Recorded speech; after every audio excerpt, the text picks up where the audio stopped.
Hello, mysterious person behind the screen, and welcome back to our ongoing series of Spider-Man audio commentaries. I'm once again joined by Isaac. Pizza time. And this time we're doing my favourite film ever, Spider-Man 2. Specifically, we're doing the extended cut, which is called Spider-Man 2.1. So, there's not much more to say. Without further ado. If you'd like to sync this up with Spider-Man 2.1, put the film to the start and press play in 3, 2, 1, go. So for the next 2 hours and 15 minutes, this is probably going to be Lewis gushing and me just going, yeah, I agree. Essentially, yeah. This is going. You're not going to hear many criticisms from me, though I will certainly be open to them. We'll get into it. I love everything about this film. Literally everything about it. I have a few nitpicks, but that's with every film. I mean, Roger Ebert called this the greatest superhero movie ever. He did. Or the best.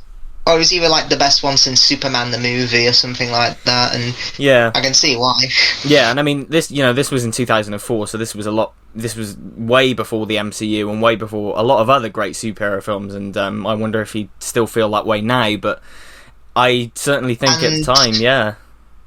And funnily enough, he wasn't the biggest fan of the first Spider-Man film. No, he wasn't. Yeah, I think he gave it 2.5 out of 4, was it, or two out of 4? Yeah, 2.5 out of 4, which is his highest negative rating, if that makes sense. Yes, it is. Yeah, and this won him over. These credits are fantastic. Oh my god! The comic book style panel, and it tells you everything you need to know about the first film, even if you hadn't seen it. And it is kind of a shame they didn't do it for the third one, because for that they just used stock footage. Yeah, clips and images, wasn't it, for the third one? But then again, I guess where could you go with it? More artwork would have been cool, but yeah, I assume so. Yeah. You could have done. I do love it though. Like all of this art, I would love to just have on my wall. Like I just think it's gorgeous artwork. Alex Ross doing it, who's a very famous comic book artist. I think even if people don't recognise the name, they'll recognise a piece of Alex Ross artwork if they see one. And yeah, it's absolutely gorgeous.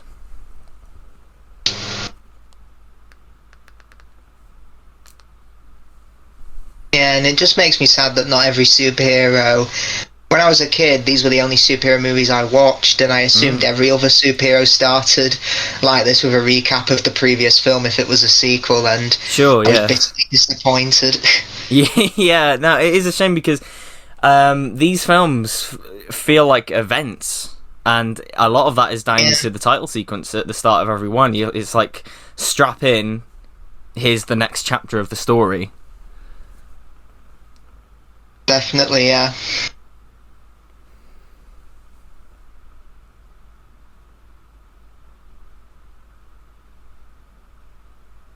Now, the opening action scene, if we can call it that, sets the tone for this film perfectly.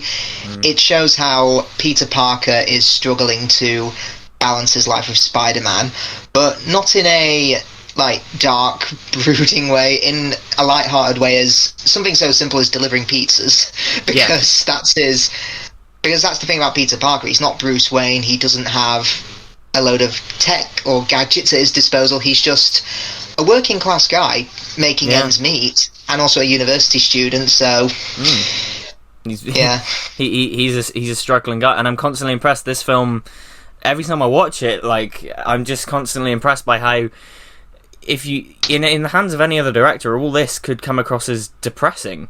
Like it could come across as is depressing. Like this dude is, nothing's going right for him. He's got barely any money. He's unintentionally pushing everybody away from him, and all that could come across as super depressing. But it never does. It's just always, it's still a fun watch, and I think that's so impressive.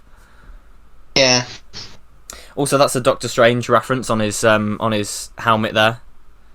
Oh, is it? Yeah, 233 Bleecker Street is nice. the Sanctum Sanctorum. So yeah, 2 Doctor Strange references in this film.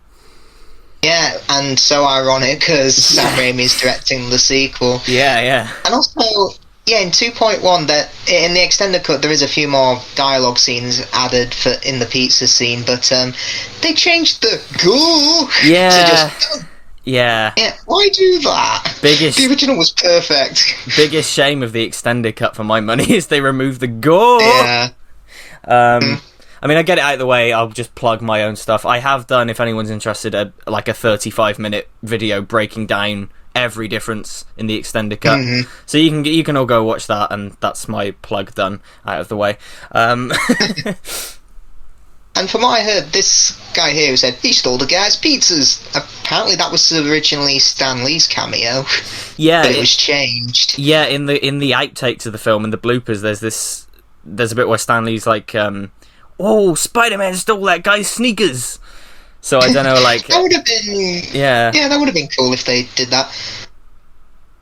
It's like the outtakes of the first one. There's a Stan Lee cameo that was unused there, where he's at the fair. And he speaks to these kids, and he's like, he picks up sunglasses. He's like, "Oh, how about these? They wore them in the X-Men." So yeah, that guy with the pizza co-wrote Evil Dead 2. Oh, nice. That's Scott Spiegel. No wonder he has a cameo here. Yeah.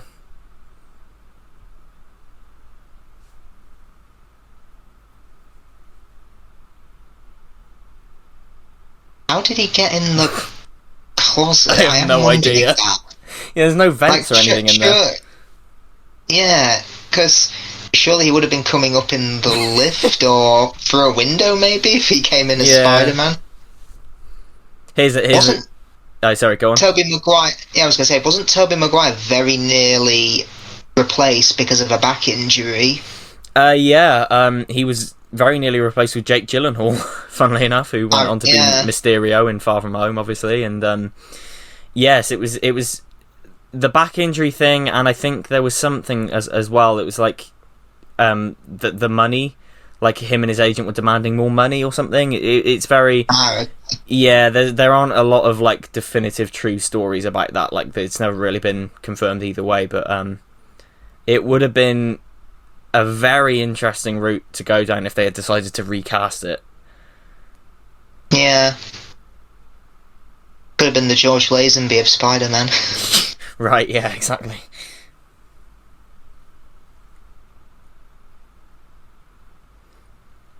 So that was an addition into the extended cut that I really like, of him awkwardly trying to fumble with the brooms, getting out the closet. That's a lot shorter in the theatrical version, but I like how just it's so painfully awkward. I love it.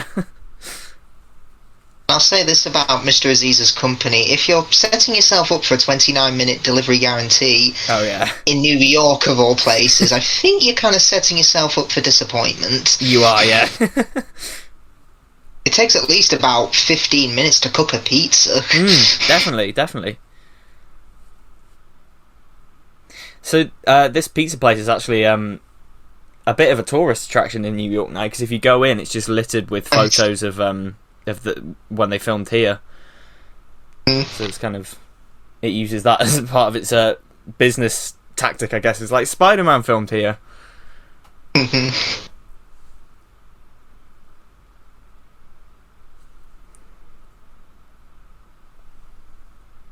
Now apparently with Hoffman, you never see him enter the room, apparently. He just pops up, and there's no explanation of how he got in the room. That happens throughout the entire movie. I've never noticed that. I'm going to have to look out for that. Yeah, honestly, look out for it.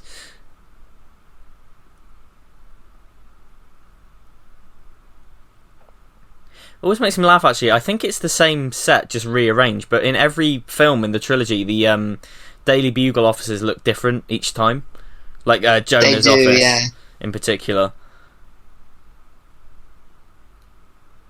You can kind of get away with it here, because obviously it was blown to bits in the first one, when Goblin went through the window. 3, it looks very different, and I'm not really sure. Yeah. Plus, I think in the first 2 films, the comedy at the Daily Bugle works very well, but think by the third film it just gets a bit forced. Yeah, fair enough. I think this is the best. Yeah, definitely. The comedy. The first two films, I think, match the comedy very well. They do. Third film, I think they just went a bit too far.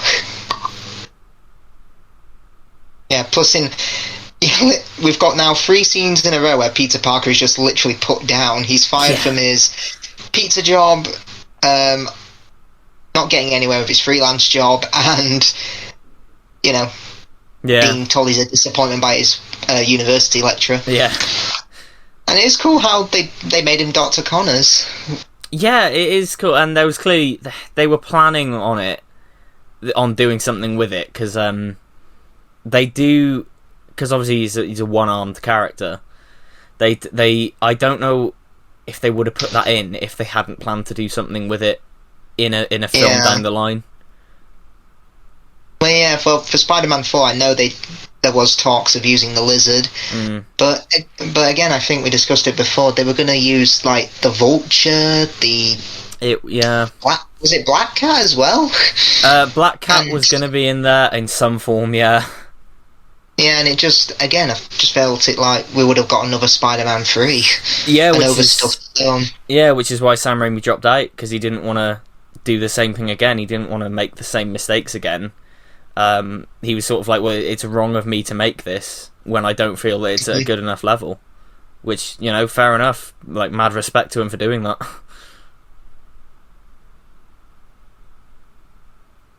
I just realised he gets fired from his job and is called a disappointment on his own birthday. On his birthday, yeah. And he forgets his own birthday. Yeah.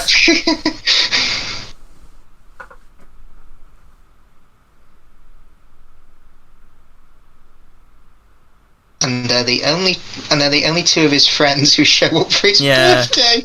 That's kind of sad. You get the sense that he doesn't actually have many friends, really. Like, I think the only other people are probably Betty Brant and Ursula. Yeah. I think everyone else just... Yeah, I always feel that with Ursula, she always has a crush on Peter. Yeah. But she knows he doesn't feel the same way about her. I really wanted to see more of her. I kind of, if they did do a fourth one, I would have liked to have seen her have a bigger role, because she's a very sweet presence, I think.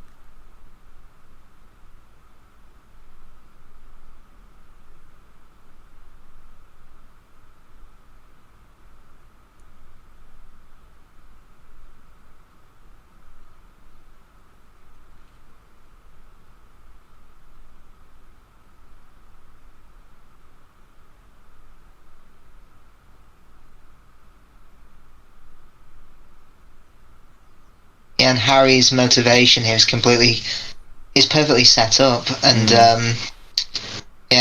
it's done so brilliantly between them. They feel in the first film there was rivalry between them because Norman preferred Peter over Harry and saw him more as a son, but here it's now Peter's attachment to Spider-Man, and he asked him, if you knew who he was, would you tell me?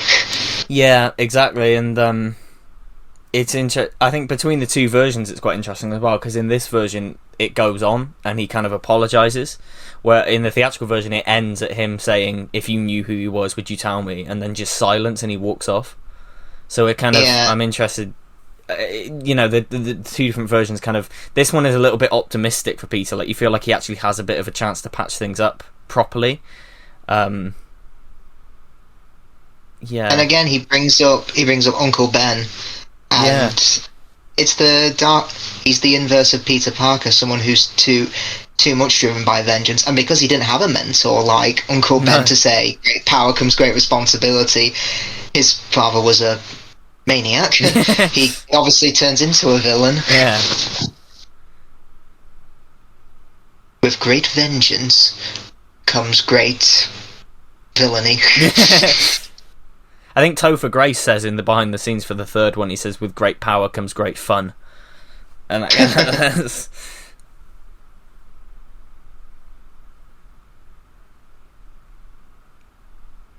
One thing to look out for that I don't I don't always notice, but every time I do when I'm watching these films, I'm always like, that's cool. Is he still has the scar on his hand from the spider bite?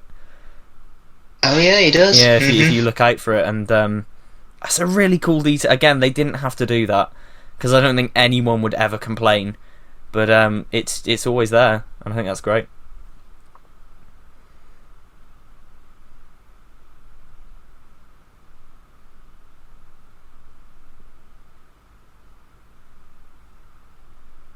And this is like, we're 10-15 minutes into the film, and I can't think of many modern superhero films that 10-15 minutes in would be getting a scene of an old woman breaking down because she's desperate. You know, both her and her, essentially her son, obviously not biologically her son, but essentially her son, are poor as shit.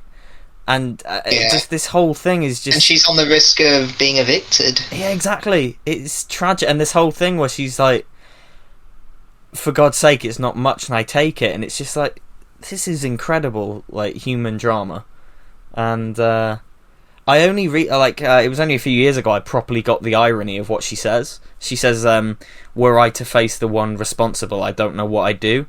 And of course, later on, Peter says, I'm responsible. She just walks away and doesn't know what to say. Yeah, exactly. And you know, she's saying, were I to face the one responsible, she essentially is facing the one responsible. And that's, you can see in Peter's face that that's tearing him up inside, that he knows this. And it's just, it's wonderful. It's so well done. Like, the drama and everything is, it's perfect human drama, and that's kind of what Spider-Man's the best Spider-Man stories are always based around. It's the human drama, and definitely it excels at that.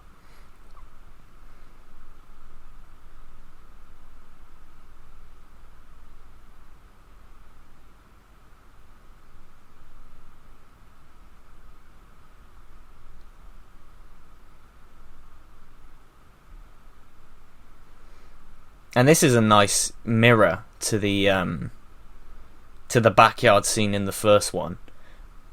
Something this trilogy I think does really, really well is in 2 and 3, they love to essentially remake scenes from the first one, or in the case of 3, the second one, and put unique spins on them and use them to contrast what came before. So here, for example, you know, in the first film it was 2 kids connecting for the first time, and now here we have 2 adults who can't connect, who are really struggling to connect, and it's a fascinating mirror, I think.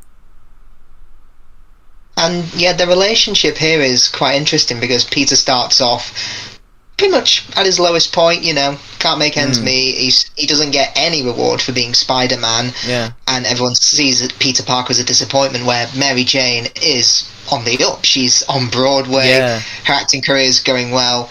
Then next film, Spider-Man is everyone loves him, he's getting so much out of it, and MJ's been the one let go from jobs. That's quite an interesting inverse for the third film, I think. I hadn't even thought about that. Deliberate. I hadn't even thought about that. You're right. Yeah, that's very cool. I mean, I mean, there are problems with it in the specifics, but we'll get to that. Yeah, no, I agree absolutely. Yeah, but and I think somebody pointed out a while ago, I forget who it was now, but if you look at the camera work in this scene, as they get closer and as they start to connect, they get, you know, the shots become closer and closer to the point where it's almost an extreme close up there, and then they can't connect, and the connection's completely broken off, and the camera pulls back again, and we're completely out of it again. I think that's a wonderful little bit of camera work.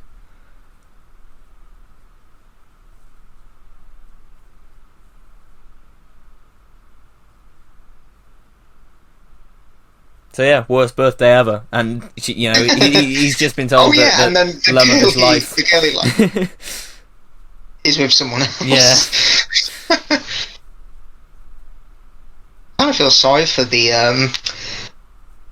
is it John Jameson he's called? Yeah, because he didn't really do anything wrong. No. She just left him for another man. John Jameson's the nicest guy in the world, it seems. You know what? And it was perfectly set up for him to become Venom in Spider-Man 3 if they were going to go that route. Yeah, because he had perfect motivation for hating Peter and MJ. Yeah. So, and he could have teamed up with Harry Osborn, maybe. I still don't know why they didn't do that, to be honest. No. Here he is. A legend. Here he is. Good old Mr. Ditkovich. A wonderful little reference to Steve Ditko, the co-creator of Spider-Man. Okay. Yeah. I mean, I'm almost tempted to, I'm ever renting a house again, I'm almost tempted to fall behind on the rent just to say, you'll get your rent when you fix this damn door!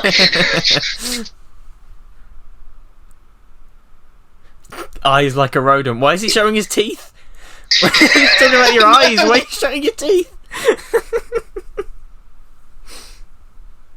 I mean, speaking of Ursula, it just reminds me of the Unusual Suspects review of this film. Oh, don't trust her having chocolate cake, Peter. She's probably spiked it. I mean, just ask her how she is. Hey!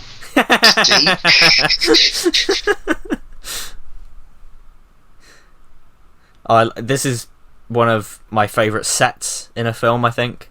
It perfectly... And again, it visually shows how he's living. Exactly, and we're 20 minutes in, like, this is a textbook example of how to write a first 20 minutes for a sequel. Oh my god, yeah, I and it's not just because obviously I'm biased and I love the film so much, but I genuinely believe this script should be studied, I think, in classes. I think so, yeah. I think it's a brilliantly scripted film. I think everything about it is so perfectly paced, it's so tightly plotted, and its themes are so clear and interwoven within each other. It's just I firmly believe it should be studied, and I think it shines later on in the party scene, especially. Now, for years, because of Otto Octavius being American, I thought Alfred Molina was American for years. Yeah, same. He's good at accents. Kind of like Hugh Laurie as well. They're British actors, but they're really good at American accents. Really good, yeah. Alfred Molina is such a dude as well. Like, I love watching interviews with him because he just seems like the chillest guy in the world.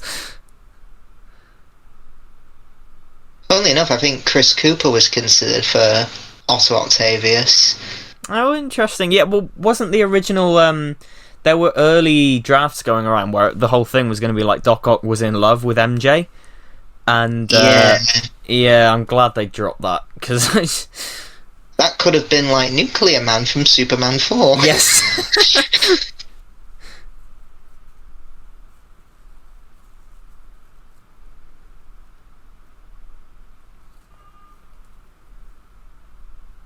And this is great as well, because this is Peter meeting someone who has essentially achieved what he wants the most.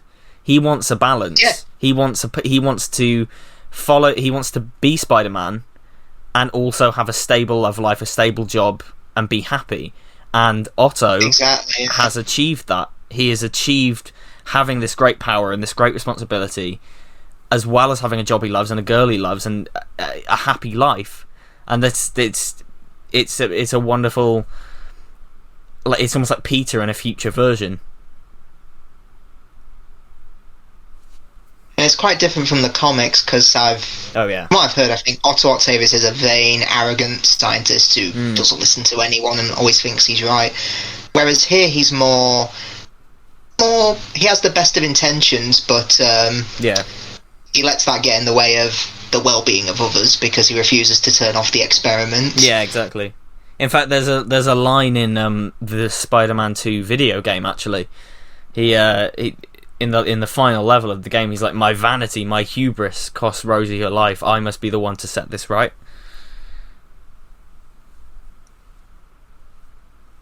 And also I heard that the working title for this film was The Amazing Spider-Man. Yeah, funnily enough, yeah.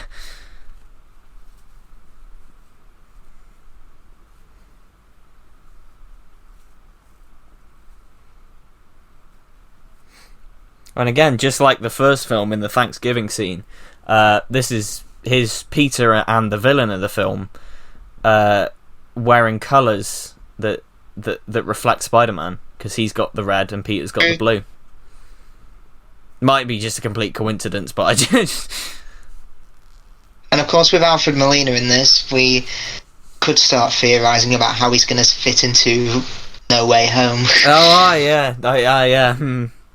Because obviously they've digitally de-aged him to look like how he does here, because obviously it's been 17 years, but... yeah.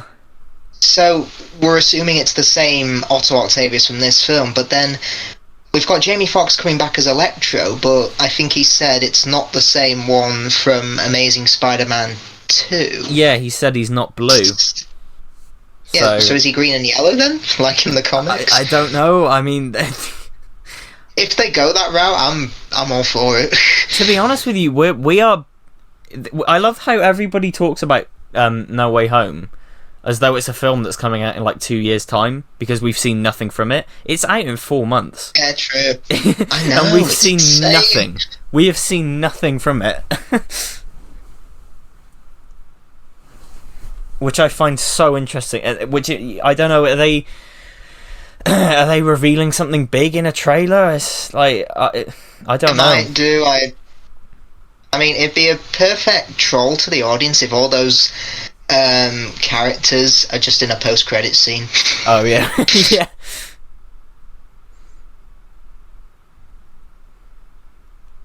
So, and the ironic thing is, Peter is going to see MJ's in The Importance of Being Earnest, which is about double identities.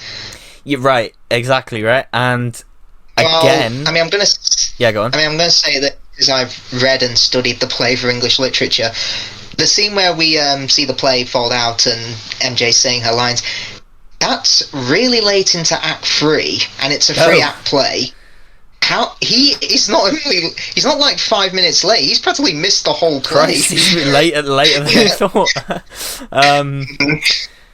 Yeah, but I mean, again, I keep saying it, but there's so much work has gone into and thought gone into every aspect of this, because this could have been any play. This could have been any old play at all. It didn't have to be this, but the fact that they looked at this and gone, right, we can make this The Importance of Being Earnest, which is about someone with a double life. We can use this to marry this film and the play, and like marry the themes together and tie that in. That's just one example. I just so much thought gone into something that, you know, doesn't really matter, but just adds so much to the film, I think.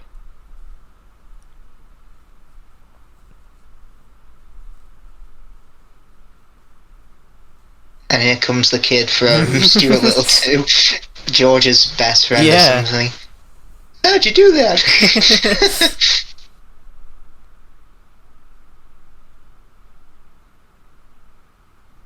I had someone say recently that Eat Your Green Vegetables line was apparently put in because this was around the time that Tobey Maguire turned vegetarian or something. Right, okay. I don't know if that's true, but it's you never know what to believe when you read it on the internet, but it wouldn't surprise me.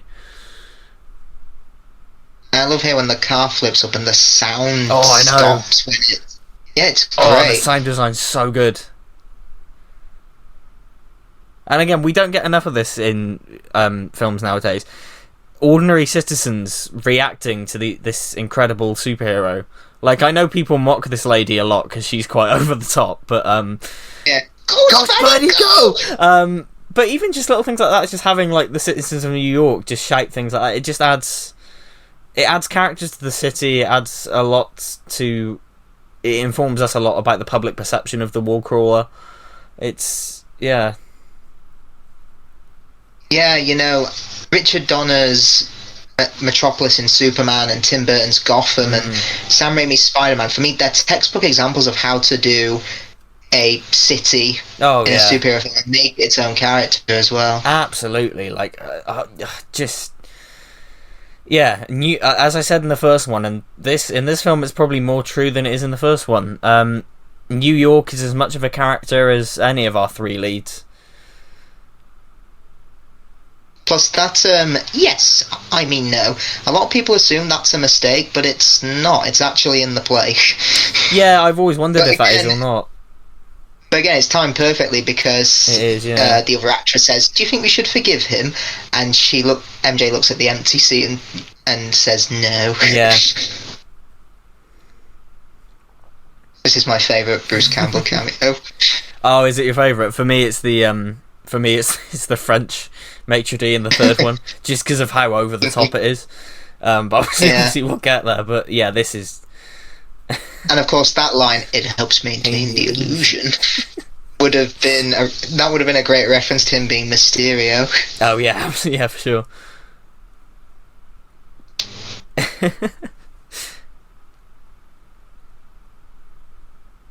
Yeah, Sam Raimi must really like Bruce Campbell. He gives him a cameo in all 3 films. Yeah.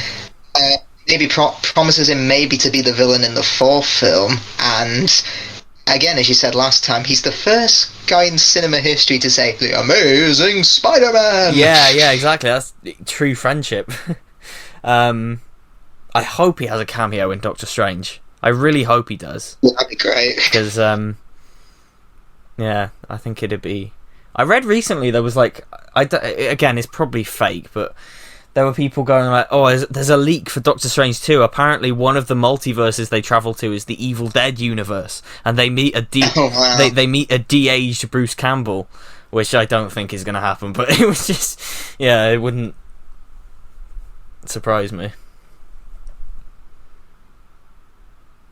I mean, I know for Doctor Strange 2, they're saying it's going to be more like a horror film, isn't it?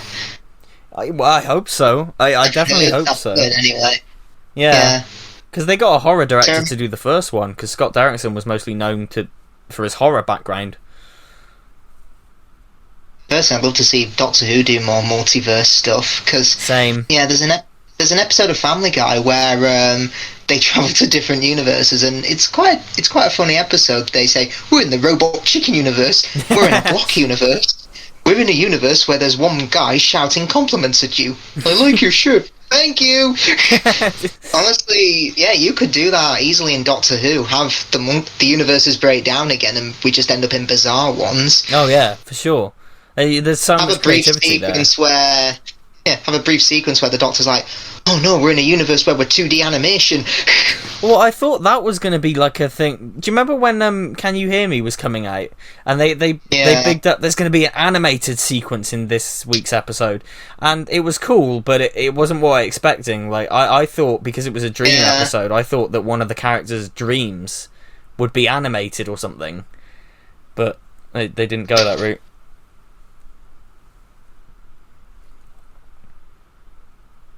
And this is why I like the organic web shooters that come straight out of his hands, because, again, it leads to him losing his powers, because if he had the web shooters, he probably could still swing quite easily.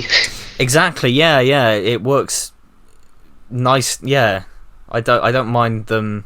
I don't mind the organic ones at all. It really doesn't bother me either way.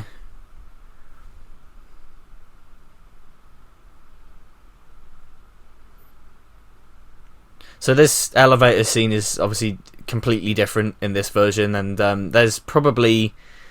I think I said in my video, there's probably many, many different versions of this scene that exist that we haven't seen, because this guy, Hal Sparks, is a comedian, and apparently he improv'd like 30 different scenarios that they filmed. Like, they just took a day and just filmed like so many different scenarios, and we've only seen 2 of them in this cut and the theatrical cut, so yeah, it'd be nice to see more of those one day, if they're lying in a vault somewhere. Yeah, I personally prefer the theatrical, how it's just, cause it's kind of quick and snappy. I do, yeah. Whereas with the extended cut, I mainly watch it for those extra fight scenes, because they're pretty awesome. Yeah, same here. I think I do like the end of the extended version here, though, in this scene where he like awkwardly tries to press the elevator buttons as quick as he can to like try and get out of the situation, because it's so awkward for him. That is one bit I really like, but yeah, this I definitely prefer the theatrical version of the scene. And yeah, the suit is different from the first film because the spider logo on the front is bigger, and I think his eyes look a bit smaller as well. Yeah, the eyes are smaller, and the webbing on the spider on the back is different. The web pattern is neater. There's a lot of like minor changes to it, but yeah. And she looks at me every day. Oh my god, yeah, like again, like how fucking brave of the film to do this. Like, yeah, we're gonna beat this guy down even more by shoving a load of posters of this woman in his face.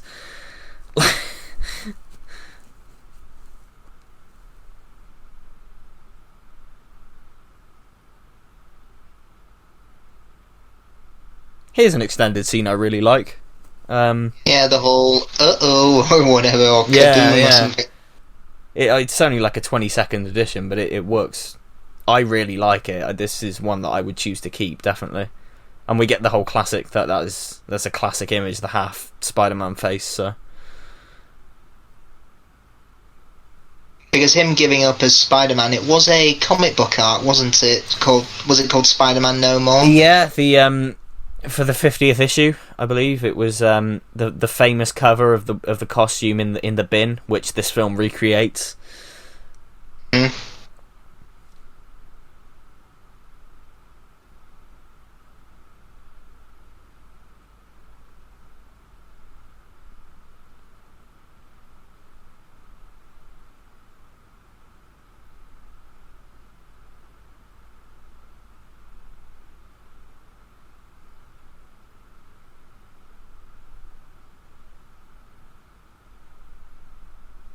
I like how she doesn't pick up the phone. Yeah, just... And this is... Twisting the knife even further. Absolutely, and I touched on this last time, but I guess I'll go deeper now because it's more relevant to this film, but so many people, like the Unusual Suspect, for example, in his review, he really doesn't like MJ's character in this film. But I really like it because just if you look at it from her perspective, this is someone who really like connected with her in the last film more than anyone ever has in her life, believed in her, and when she felt ready to pour her heart out to him and tell him what he means to her, he rejected her and he let her down and walked away and left her in a graveyard. And now he keeps constantly saying, no, I want to be with you, and never turning up. So exactly, I don't blame, from her perspective, why would she just wait around for him? Because it's like, I'm not gonna... You keep letting me down, right? It's not... It's just... From her perspective, she's completely right in what she does. And he's not wrong either. It's just... It's the curse of Spider-Man, again.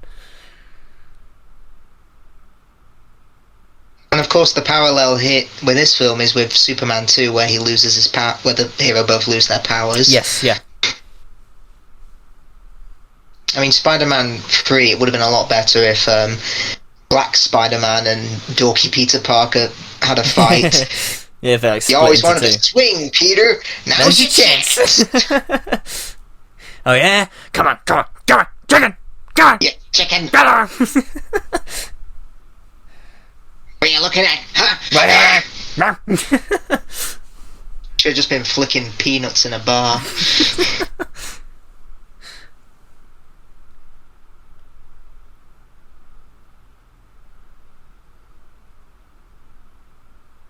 I remember having a Doc Ock arm when I was younger. Yeah, I got it. I got it for Christmas the year this film came out. It was such an awesome toy. Oh, nice.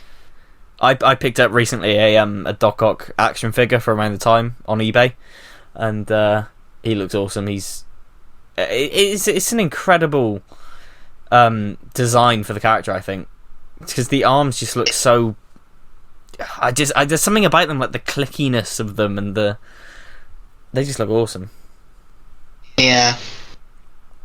And it makes sense later on why they manipulate Otto into committing all those crimes, because they're programmed to finish the experiment no matter what. Yeah, for sure. And I believe Alfred Molina named all of these claws because they're all. Yeah. Was it Larry, Harry, Flo, and Mo? I think something like that. Yeah. And one of them's called Flo because it has more feminine movements than the other ones. And yeah, go on. Yeah, just one detail I've noticed: the light in the middle of each arm. When Otto can control them, they're white, but when the chip goes and they turn evil, the light turns red. You're right. Yeah. Very true. Very true. And I like that each one looks different as well.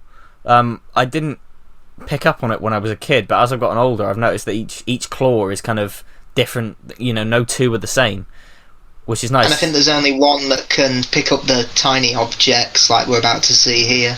Yeah, exactly. Yeah, they all have personalities. It's so cool that they all have personality to them. I think, like, it's just a really nice detail. And the fact that so much of it was done practically as well. Like, obviously a lot of it is CGI, but so much of it is practical, and I think... Yeah, when you see a close-up of one, it's literally someone holding it with a rod like a puppet. There's really cool costume tests, isn't there, where they've got that stunt man in the claws, and they just have they're moving like snakes, because they've got like the puppeteers around him and stuff. Really cool stuff, really awesome. Because a lot of the time they put Alfred Molina in a harness to make it look like the arms are holding him. Yeah. And often they'd add them in later for CGI, but I think for the most part they did use practical arms. That's it, yeah. And nowadays, again, it would all be done in CGI, and which is a shame. It's because I'm not one of those people at all who like constantly moans about CGI, because I'm just like it's a tool. Like, I'm not. When I see CGI, I'm not going, oh, it's so fake and stuff. But I do think it is a shame, like, because this film proves that you can do a villain like Dr. Octopus practically. And like I said, I think now it would be done completely CGI, which is a big shame. And here's a little detail: Harry Osborn is dressed like the 10th Doctor in this scene. He is, yeah, he is as well.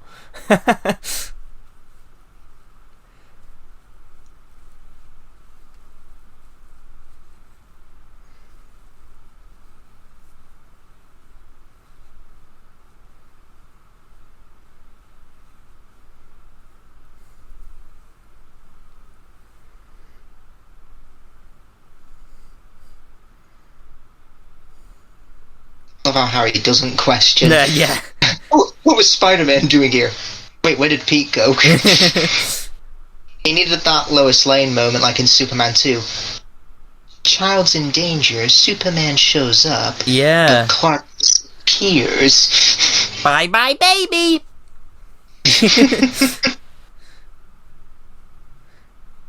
That scientist guy, by the way, is in. I think he's gone now, but he was in the 2003 Hulk film as well. Shared cinematic universe. Yeah. Well, funnily enough about Ang Lee's Hulk, doesn't that... With the Incredible Hulk, they recap Ang Lee's Hulk, don't they? In a roundabout way. They don't contradict it anyway. Yeah, so... Technically, is that part of the MCU now?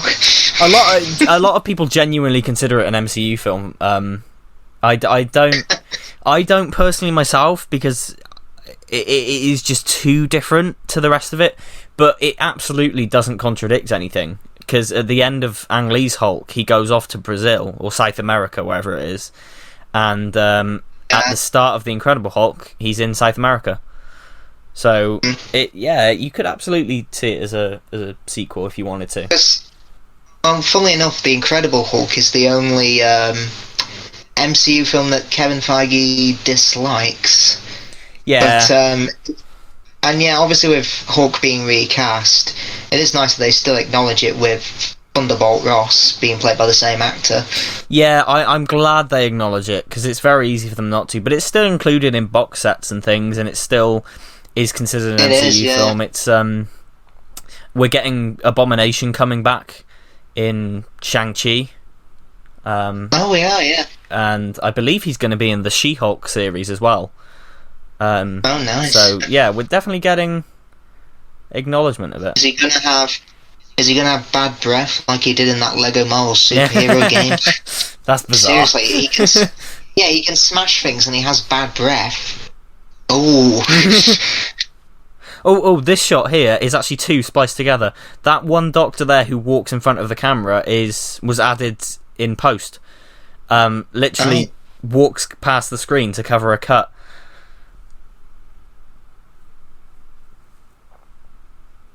We get a cameo from John Landis here as well. Like a blink and you'll miss it cameo from the guy who directed The Blues Brothers. Nice. And many other films.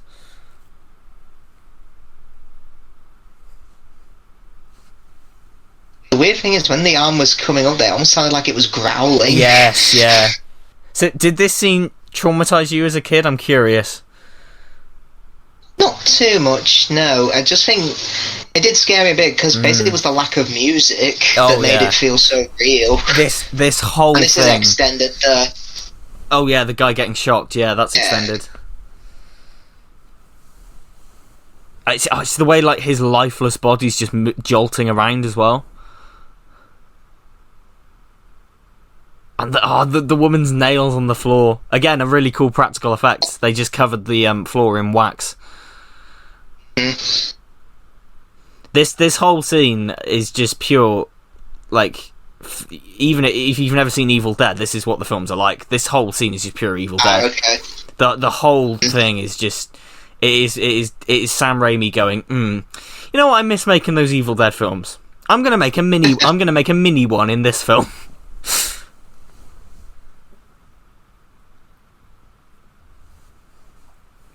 I love how when one of them's in danger, the other three gang up and say, "Leave our friend alone." Yeah.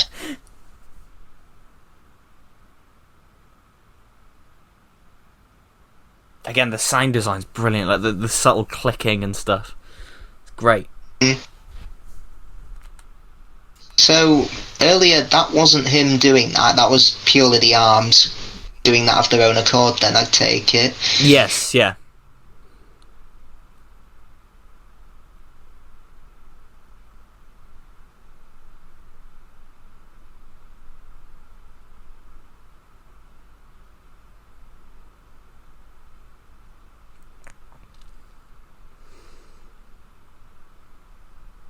Yeah, because there's this slight little moment here where he looks at the arms as almost as if to say, "I didn't tell you to do that." Yeah, exactly. When they flipped over the taxi.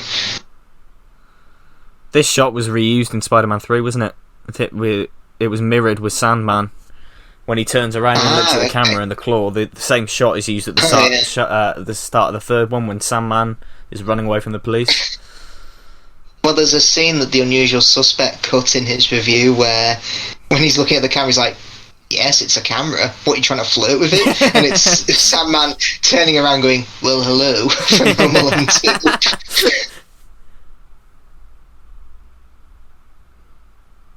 And again, Hoffman, you'd never see Hoffman come through the door, he just appears. Yeah, here's Hoffman. It's the double take that makes it.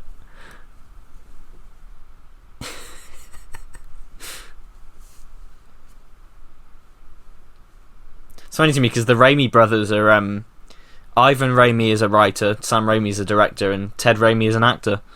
So this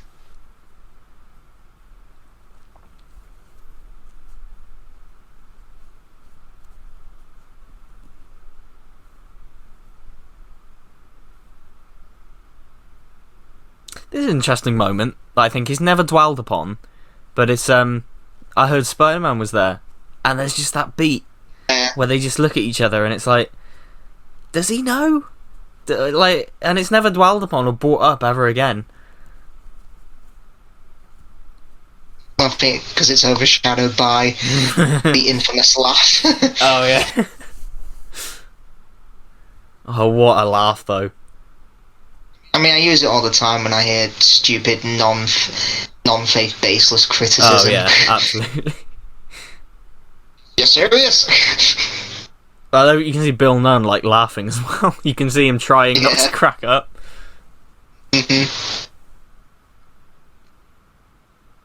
That was all a miniature, I believe. Yeah. That was a weird transition, the waves, yeah. On. I suppose because we're cut into water.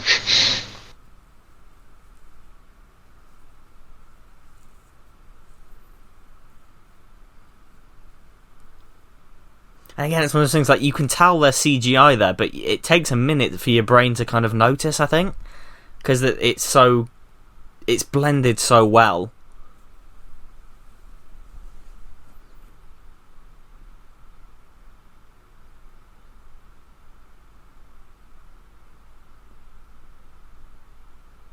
Yeah, when he says something in my head, the eyes turn red.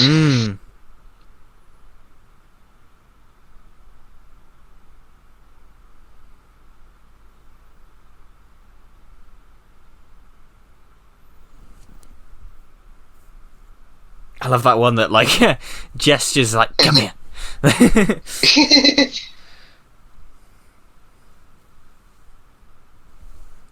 And it's a perfect motivation for him. He's lost everything. The only thing he has left is to finish the experiment. And again, Spider-Man keeps getting in his way, so he does it with by any means necessary. You get the sense that he's not actually, like... He's not really going after Spider-Man. He's not a villain that wants to kill Spider-Man at all. He's just like, Spider-Man keeps getting in his way, and he's just like, for fuck's sake. Again, it's why I think the Vulture works so well in Spider-Man Homecoming. He wants to do his business, but Spider-Man keeps getting in his way. Absolutely, yeah. Vulture's probably... Obviously, we'll get to it when we get to it, but it's probably my favourite part of Homecoming, I think. Maybe, I don't know. We'll get to it when we get to it, but Michael Keaton as a Vulture is bloody great. And again, those rags look a bit like Jesus Christ. He does. I'm half expecting him to jump into an abandoned hospital and go, "Who am I?" Again, this trilogy is not afraid to just do really cheesy moments like that and play it completely straight. Nothing will stand in our way. Nothing. Oh, and this guy... This reminds me of the scene from The Simpsons when they go to Lionel Hutz. Okay, I'll need $1,000 fee. They're like, but you promised us this life insurance. Oh, they got this all screwed up. So you don't work on a contingency basis? No, money down. And this guy, Joel Mchale, for all you Community fans, is Jeff from Community. He's quite a big comedian in America. This was, I think, way before he got big. Again, it's another actor that appeared in these films like a good few years before he got massive.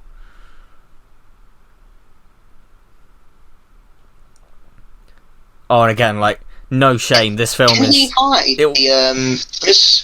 I'm just wondering, can he hide the arms in his body?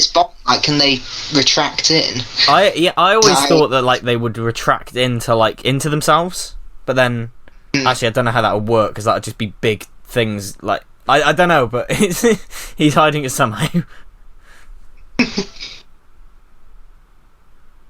There could have been a little line there where Peter says, like, "Stay here, Aunt May, I'm going to call the police."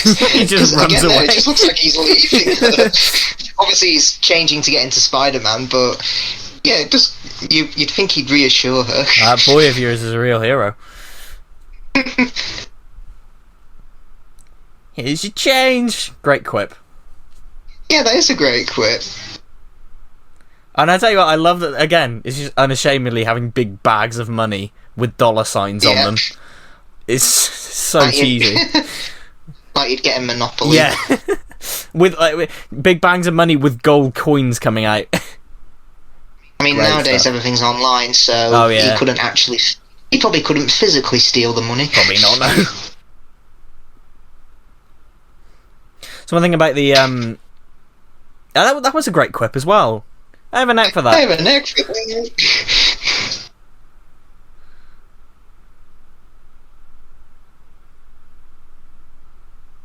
I mean, those bags of money, it looks like he's holding a handbag.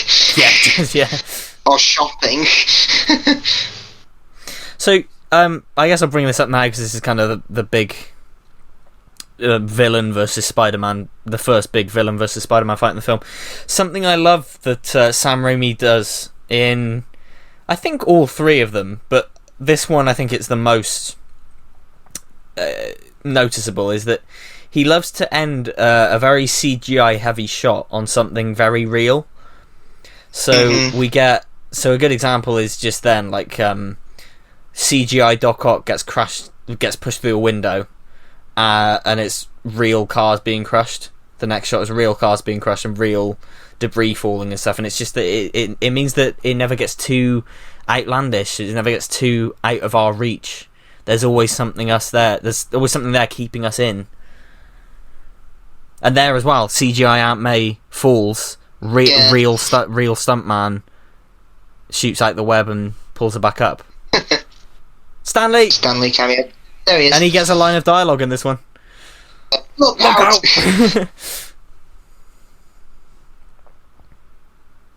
And also we've got, again, it was my criticism of the first film, a lot of Spider-Man scenes took place at night. Here, they're more or less all in the day, and it works so much better. Pretty much. Because they're more confident with the CGI fight scenes that they can now show this happening. Essentially, yeah, and this is an extended cut edition that I really like. Yeah, just break into this woman's office or something like that. And it uses a lot of practical stunt work. I'm surprised they cut it, actually, because a lot of it is practical. Because there's behind the scenes footage of it, of like this stuntman on a harness just being dragged around the set.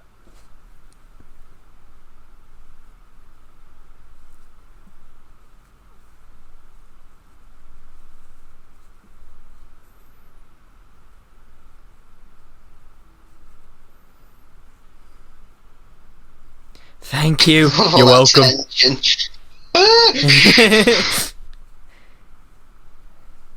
I want you to kill Peter Parker. Okay.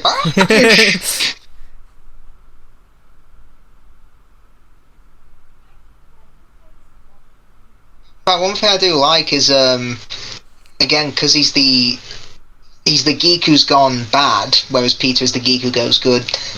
Doc Ock does make quips, doesn't he? Kind of like Spider-Man. He does, yeah. Butterfingers. You have a trainer cash.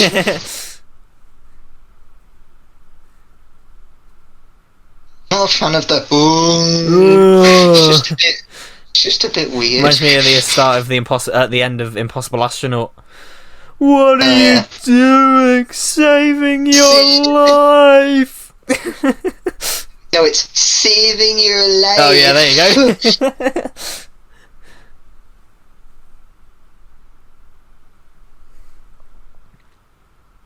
That was actually Rosemary Harris dangling on a wire there.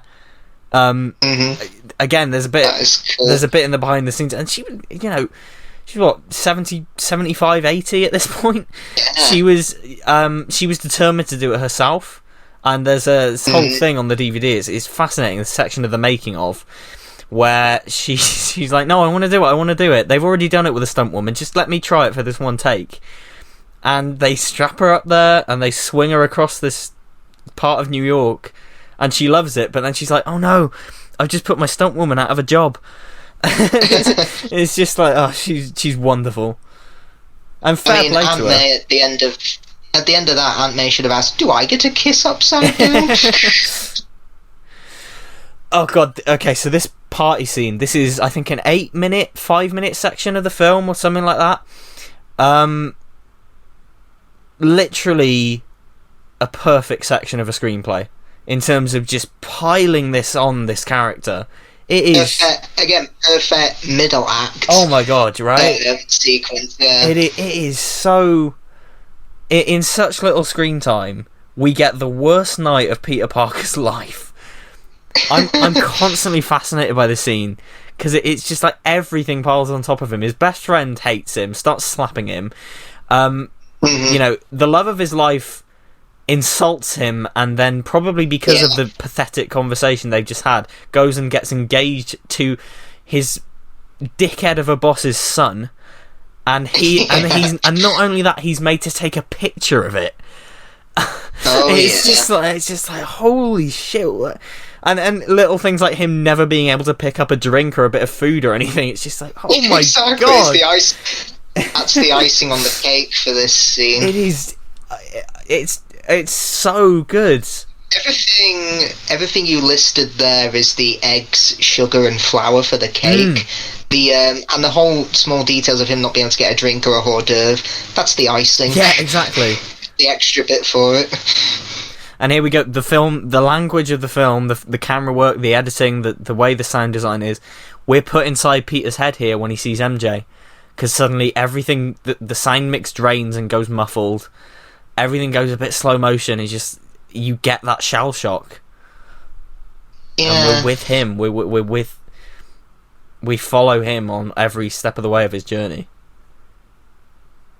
And that's what I mean. It's from his perspective, so of course we're going to think MJ's being a bit of a selfish twat here. But it's, again, different perspectives. Well, there's a scene coming up, and again, it's extended only, where she's discussing her marriage to her friend, something like that, and she says, and she's asking her, do you really feel the way you do about him? Is he the first thing you think about when you wake up, the last thing you think about when you go to bed, and things like that? And I do wish they kept it in, because again, a lot of people do seem to criticise it for saying, oh, it's a bit short notice, isn't it? But that's kind of the point.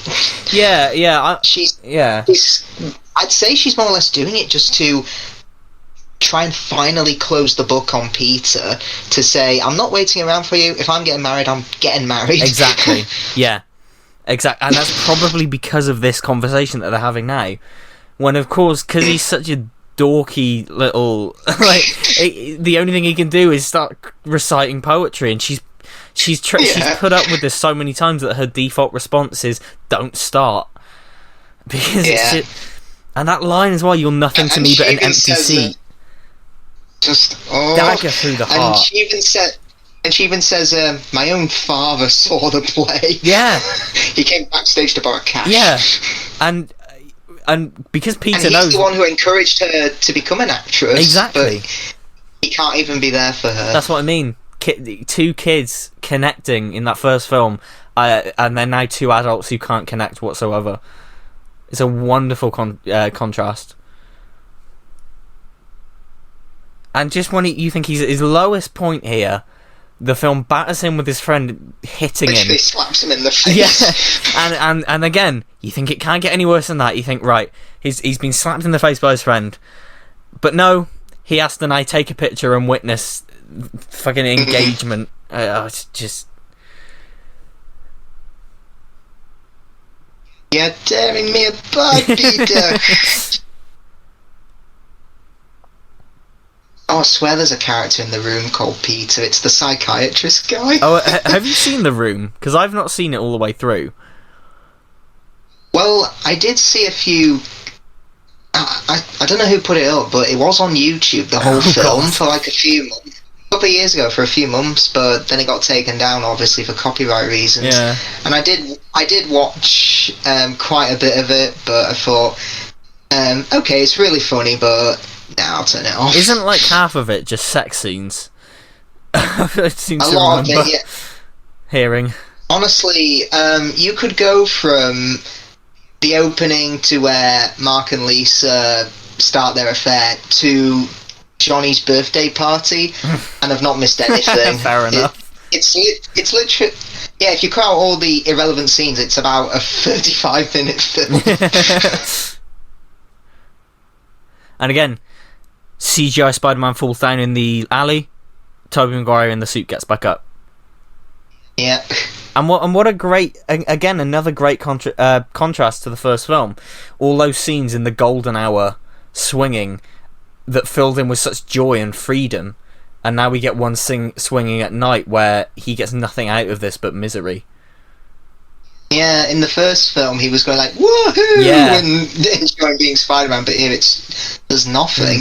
And that CGI Spider-Man is incredible for 2004, where the close-up of it. Yeah. The only bad thing is the mouth. When he goes, oh no, the mouth moves in a really unnatural way. That's the only bad thing about the CGI there, I think.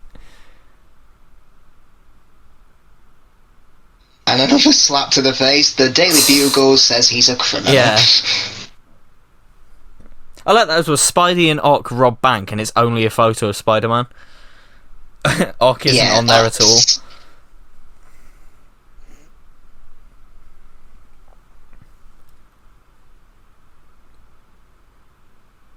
If I had one, I guess, a minor criticism, because it doesn't bug me that much, but I guess if I had to criticise one thing here, is that in the second act, Doc Ock does kind of... He disappears from the film a bit, and we essentially just cut back to him intermittently, seeing him building the machine again. That's true, yeah. That doesn't bother me much, because, again, his story is still going on. Yeah. But it's not like in Spider-Man 3 where they literally get rid of a villain by thinking they've killed them or given them amnesia and then come back to them later. Absolutely, yeah. That's not how you do it. Exactly, yeah. Yeah, it's not that bad. Again, it really doesn't bother me at all. It's just if I had one sort of minor criticism of the script, it might be that. But when in that second act you've got so much great personal stuff with Peter, it doesn't bother me. But I mean, I don't think this scene is like... I'm not a huge fan of it. Like, I like it a lot, but you're right. It is so... It provides great perspective to MJ's decision here, because it's just like, well, yeah, is she doing this just to get at Peter? But she brings back a dad saying, "You'll never be worth anything. No one wants you." I do really like that. It's almost as if she's just trying to latch on to the first guy she ever meets just to prove it to her dad. Exactly, yeah. Yeah, because Louise says, are you going to spend your whole life trying to prove something to your father? So I like that. That's probably my favourite thing about the scene, is that little bit of connective tissue back to Spider-Man 1.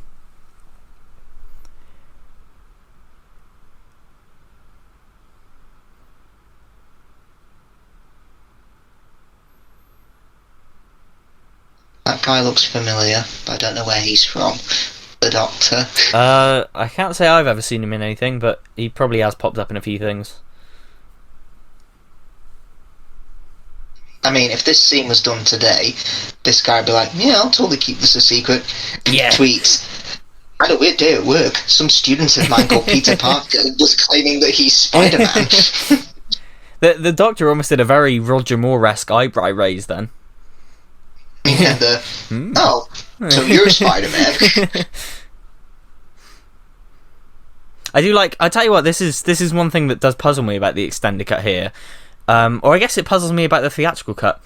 The fact that he says here, I need to have a strong focus on what I want. And that line isn't in the theatrical cut, but Peter repeats it later as though he's heard it before. Because he repeats it when he does the jump. He goes, strong focus on what I want. But of course in the theatrical cut, he's never heard that before. So it's kind of interesting that line got cut.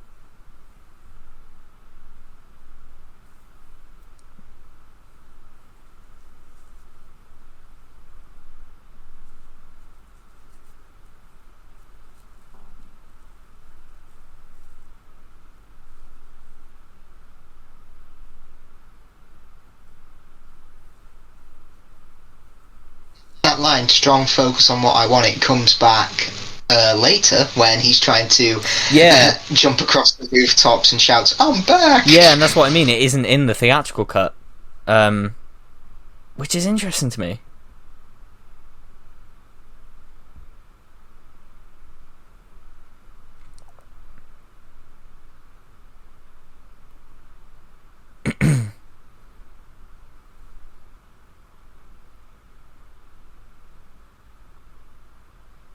Oh my god, the Uncle Ben scene is just... Oh, yeah, I love it. It's great, and it's such a shame for the third film they do that with it, but we'll get to that. Yeah, it's great. Yeah. And I love how he's like, take my handpiece, he's like, no, Uncle Ben, it's my decision now. And I love the white background, almost as if it's like heaven. Yeah, weirdly enough, actually, I noticed... on the 4K version of the film, you can actually see it's like there are these weird clouds like floating in the background, which I'm not sure I like, and I assume it's just always been there. It's just you can now see it more clearly, but it's just it's like it literally is like this heavenly backdrop. And funnily enough, you mentioned the third one there. In the bloopers of the third one, there is a bit where Peter is in the grey hoodie that he is here, and he's on a blue screen, and he looks like he's sat in a car. So that kind of implies to me that were they going to do an Uncle Ben scene for the third one like this that got cut? Maybe it would have been in his head where he sees Uncle Ben actually getting shot by Flint Marko. Yeah. Maybe like he's in the car with him. Yeah, because to me it looks like, because he's like got cuts on his face, so maybe it's like when he gets taken over by the symbiote. Is that maybe? I don't know. It's interesting, but either way, it's like it's funny to me that is in the bloopers and it's nowhere to be found in the film. So that says to me something. They were going to do something like this.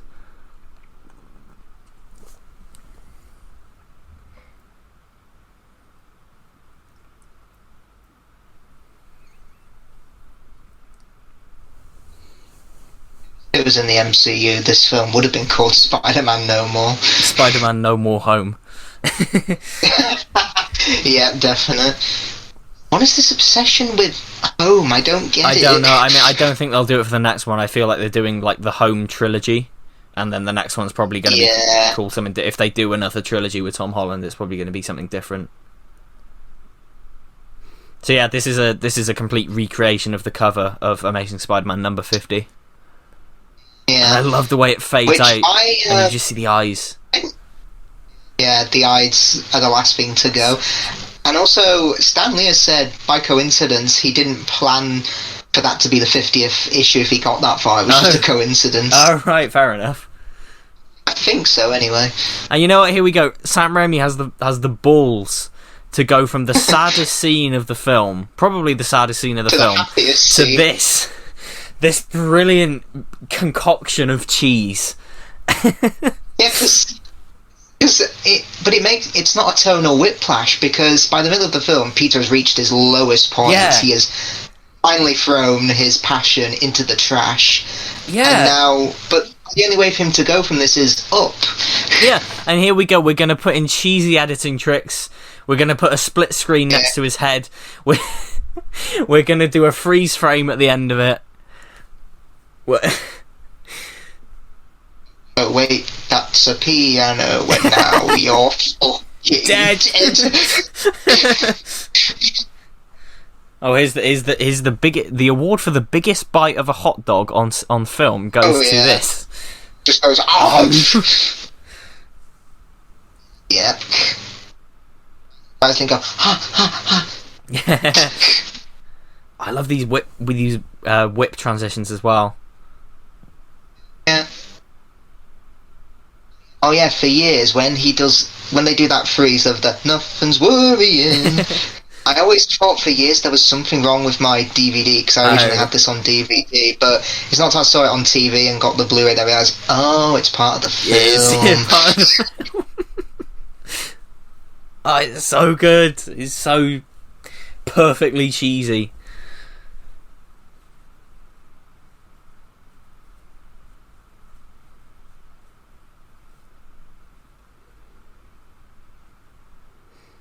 And I love how again yeah, go on. I was just going to say, the play here connects to the film, because she says, I hope you've not been leading a double life, that would be hypocrisy. Yeah. And she sees Peter. And their reaction's just friggin' adorable when they see each other. The mouthing of the... It reminds me of the bit in Superman 3 when Clark and Lana see each other from across the room. And there's that wonderful moment where they just mouth each other's names to each other.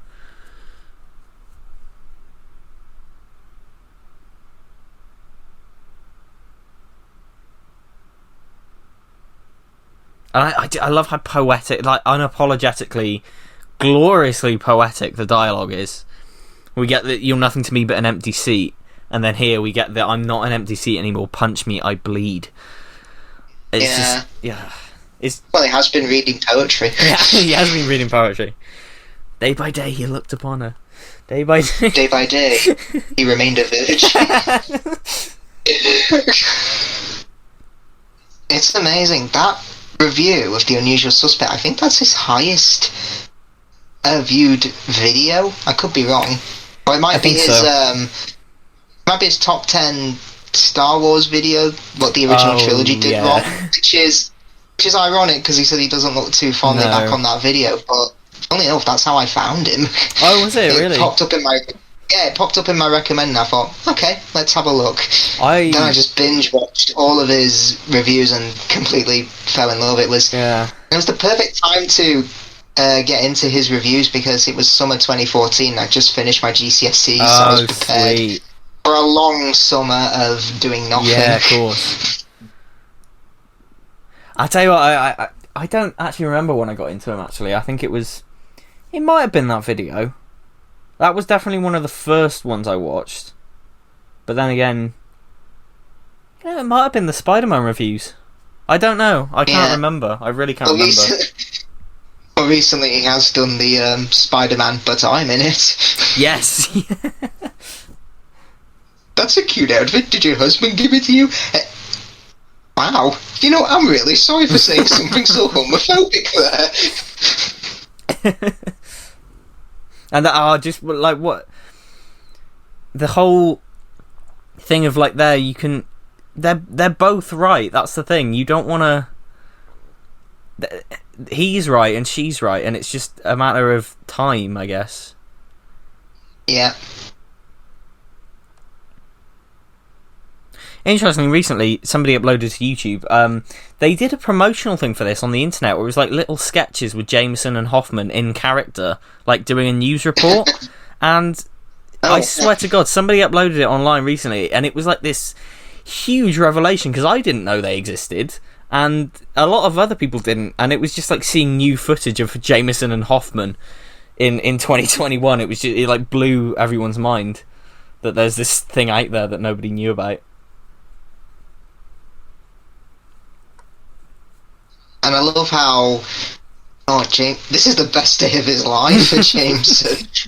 He's finally thrown in the towel. He's finally got to him, he thinks. Yeah, I love that little laugh he does as well. Gotta go, big story. It's just. And of course, the extended cut has him jumping about in the suit. Yeah, which is the only. Funnily enough, there's a behind the scenes featurette about the extended cut called Inside 2.1. And it is the only time in that whole featurette where they're like, yeah, we shouldn't have cut this. This was a mistake to cut out of the theatrical cut. the rest of that featurette is really odd because it ends with one of the producers going, well, you know, the theatrical version is probably going to be the one that most people see anyways. These scenes aren't really necessary at all. And it's just like, oh, great. Thanks for telling me I shouldn't have bought this DVD. But yeah, this is the one time in that featurette where they're all like, yeah, this was a mistake to cut, because originally the whole the reason it was cut was because the original joke was that Jameson was going to be this really overweight, like schlubby guy, and his gut was like going to be poking out of the Spider-Man suit and stuff, but they put it on J.K. Simmons and they realised that he actually looked really good in the suit, so that's why they cut it. But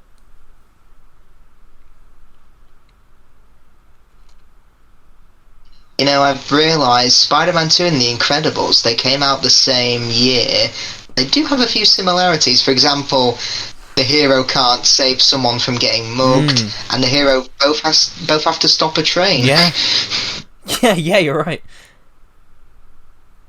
And both the heroes are fired from their jobs. Stop right now, or you're fired! I missed the part when it's my problem.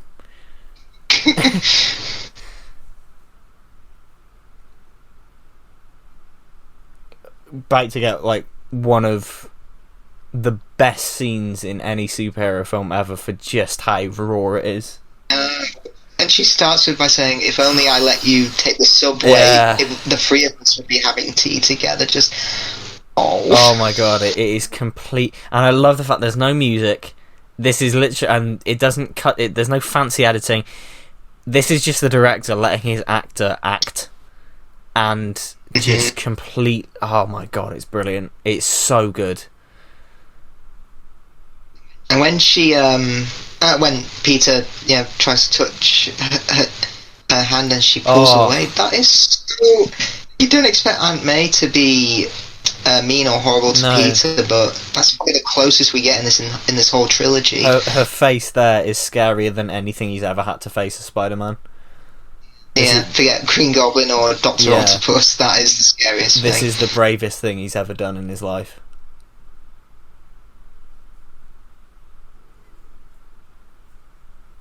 And it's just, Rosemary Harris, man, like, she doesn't get enough credit. That's true, yeah. And obviously this is just a great two-hander between her and Tobey.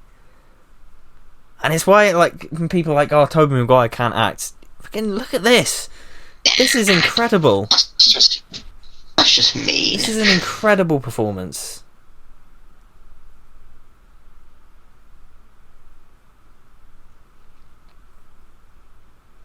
And this is a point where you've gone through a whole film with him, and you've gone through the start of this film, and you know how big this is for him to tell the truth here. This is huge. I mean, does he ever tell her in the comics, saying it was my fault Uncle Ben died? Off the top of my head, I couldn't tell you. Okay. Yeah. I mean, it does depend on the universe, I think.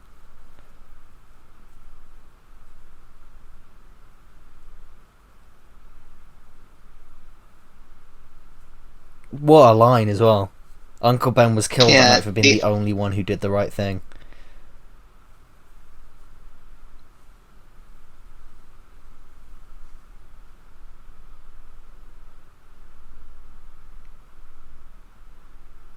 And like I said, how often do you get this in a superhero film? Yeah, there's so much disappointment here from Aunt May, because she couldn't believe that her own nephew would be... Yeah. You know, capable of being that selfish. That look of fucking betrayal.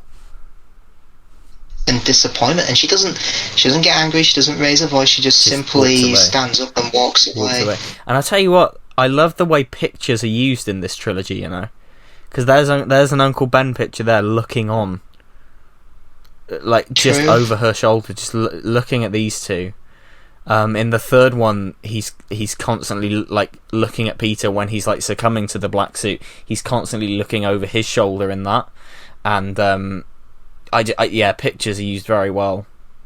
Picture of Uncle Ben specifically, and this, admittedly, I think transitions out of place. I was about to say there, this could have picked a better transition. It's only a minor nitpick, but that transition.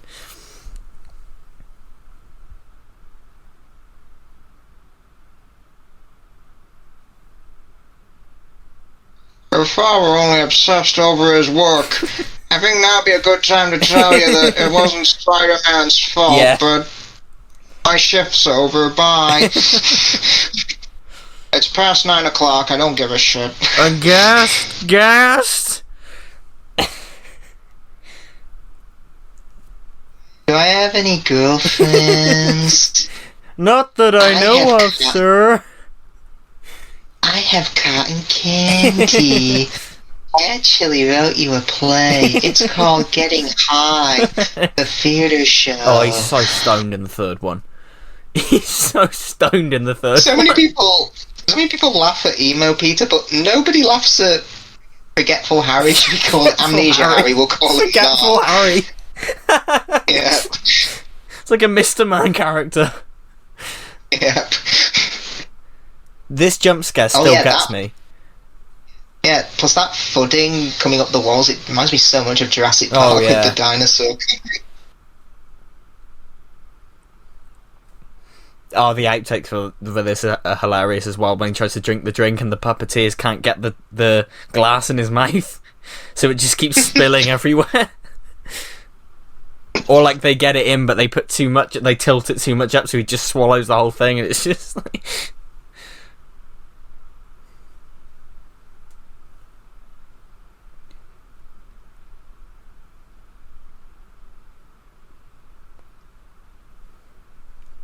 And again here, he literally just wants the tritium.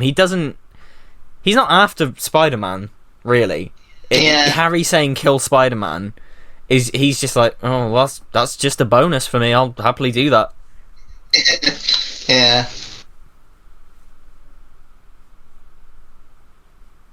Yeah, doesn't Harry read the paper? Because surely it's all over the paper by now that Spider-Man is no more.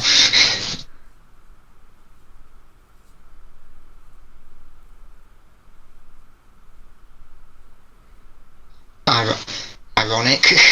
Yeah. Yeah, now the Daily Bugle's criticising Spider-Man for not being around. Where is Spider-Man now?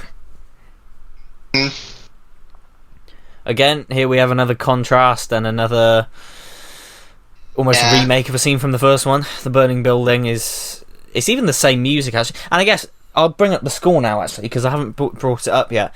The score for this film is a little bit of a mess. Behind the scenes it was, anyway. Because Sam Raimi and Danny Elfman had a bit of a falling out on this, and as such... They did, yeah. A lot of music is recycled from the first one, and a lot of it is, funnily enough, by Christopher Young. Uncredited. He did the like at the presentation earlier. That music is lifted from Hellraiser, which Christopher Young composed, and it basically is just the same cue from Hellraiser. So there's a lot of music from different, and the third one as well. The score for that one is fascinating because of the production behind it. So yeah, the sequels didn't have the smoothest scoring process at all.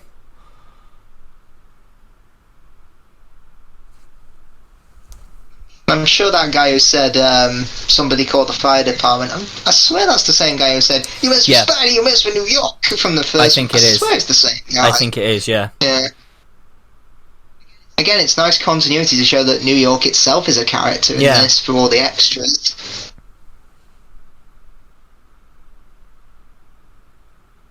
I will admit, this bit coming up here in a minute when the little girl pulls him up is a little bit far.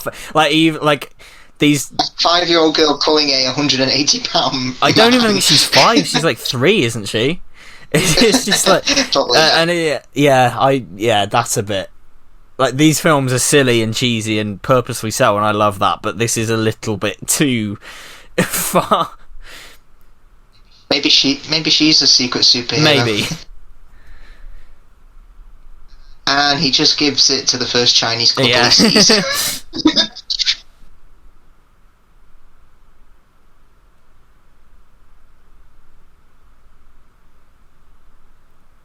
And again, Peter is rewarded here, but he's also kind of criticised because, the fireman says, "You had some guts, kid," but then another guy says, "Some poor soul got trapped on the top floors." Yeah. And if he was Spider-Man, he could have saved both of them, but as Peter Parker, he could only save one.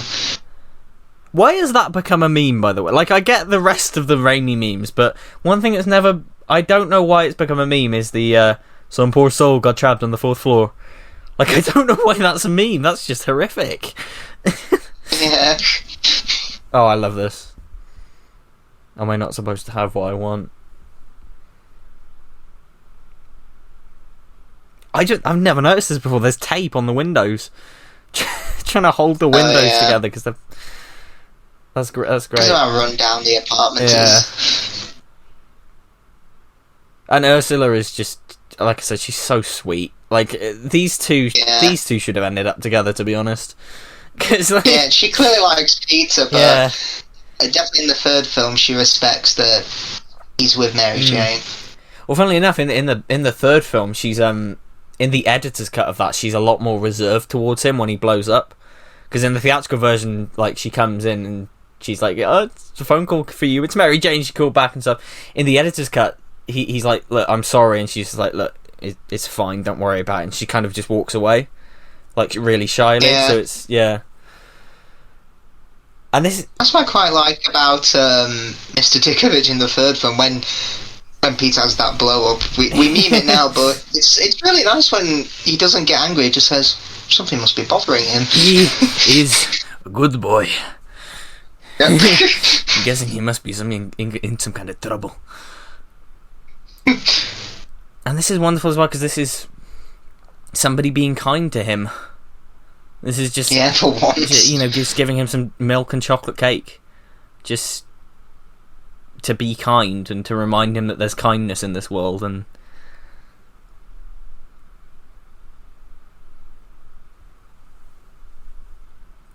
this seems quite interesting because a lot of people have theorised that Aunt May has guessed, but not obviously doesn't tell Peter directly that she thinks he's Spider-Man. But it's a bit contradicted in the third film when she doesn't really seem to have a clue that he is Spider-Man. Yeah, it's not. I like that it's never stated either way. I do like because it's just you can kind of make your own belief about it. I can't take her seriously in the third film because of the unusual suspect. Yeah. Peter.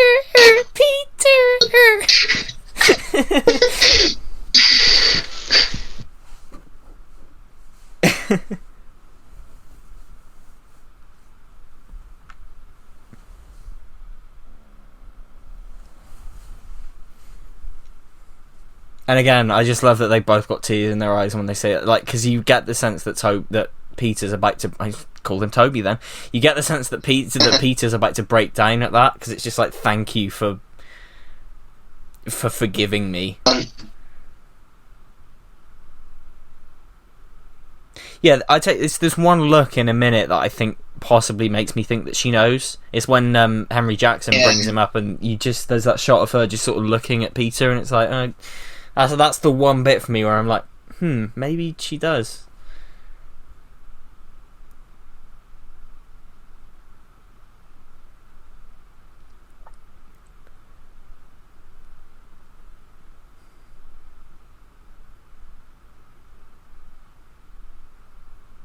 It's funny, in the third film, she's not in it that much. I think she's only got about scenes. Yeah, she's not. She's in the... Where she gives Peter the ring, when Peter tells her that Flint Marco's dead, and that scene where after he's taken off the black suit. Oh, yeah.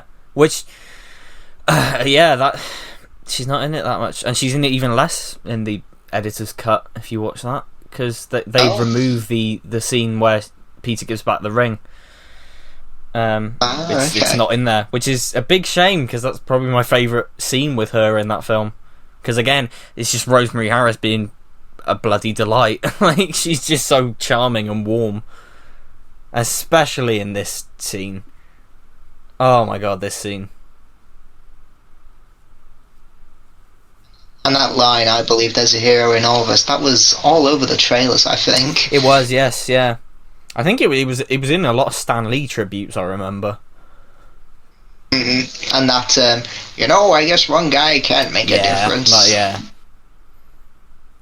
I'll tell you what, it gets me every time when her voice cracks in a minute, when she goes, Spider-Man did that for Henry, he needs him. And her voice cracks, it's just like, oh, brilliant.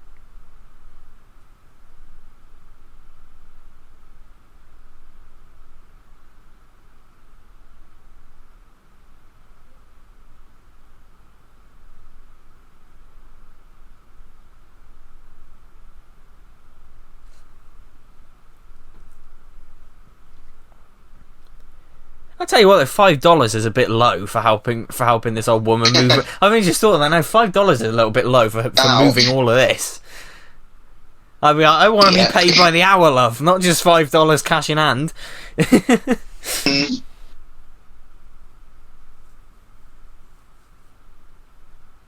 Oh, this makes me wince every time when he falls down. It's like, oh my god! Painful. Bless the stuntmen, I swear to God. Yeah. I'm back! Yeah. I think on one of the DVD... Because, as many people know, I collect various different editions of this film and the other films. On one of the DVDs I have, I think one of the chapters is listed as... I think this chapter is listed as I'm back, my back. Makes me laugh. An idea for an edit, just have him say... and then when he falls down, he just shouts, "I'm back!"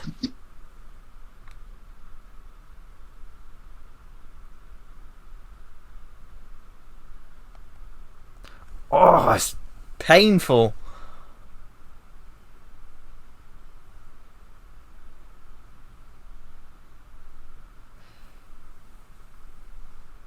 He goes to his doctor. Now, how did this happen? Maybe a little morphine will trigger my memory.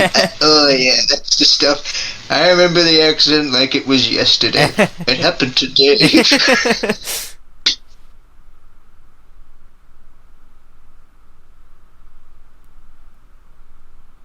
And, yeah, this is the only time where John Jameson Oh, no, wait, he spoke obviously earlier at the pie, but yeah, it's the only time he has a dialogue scene. Yeah.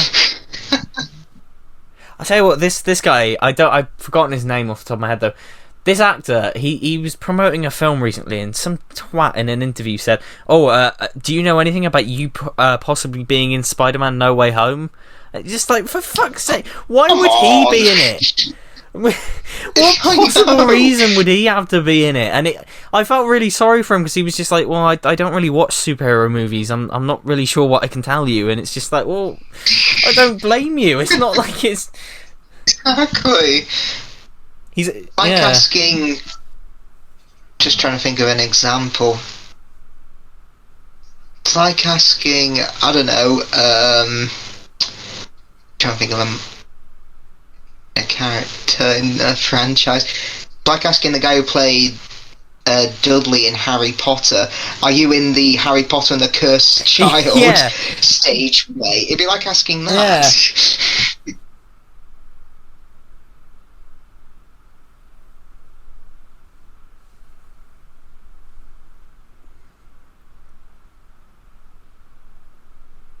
Question: if Otto wanted Peter alive, why does he throw a car at him? Yeah, this complaint gets brought up quite a bit, and I don't have an answer to that, to be honest.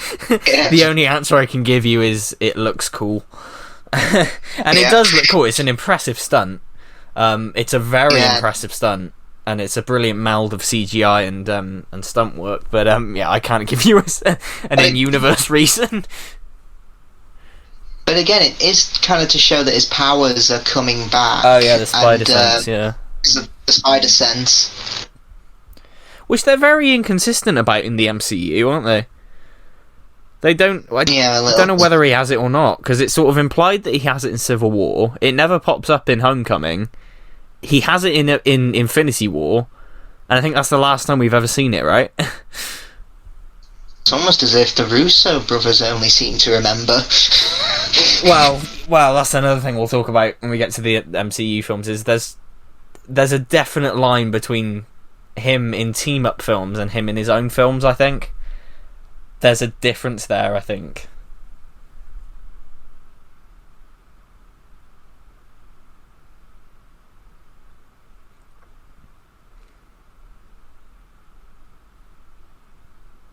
So sometimes, because there are quite a lot of reactions to this film on YouTube from like people who have never seen it, or like people showing their friends it for the first time or something.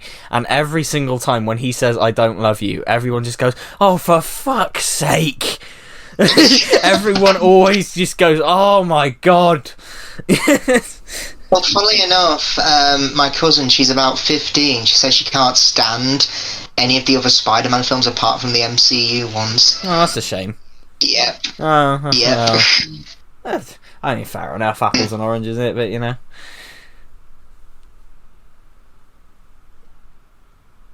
To be honest, I never, as much as I sort of am biased towards these films and don't really care for the MCU Spider-Man films as much, I would never like criticize somebody for preferring the MCU films, because it's just opinions, isn't it?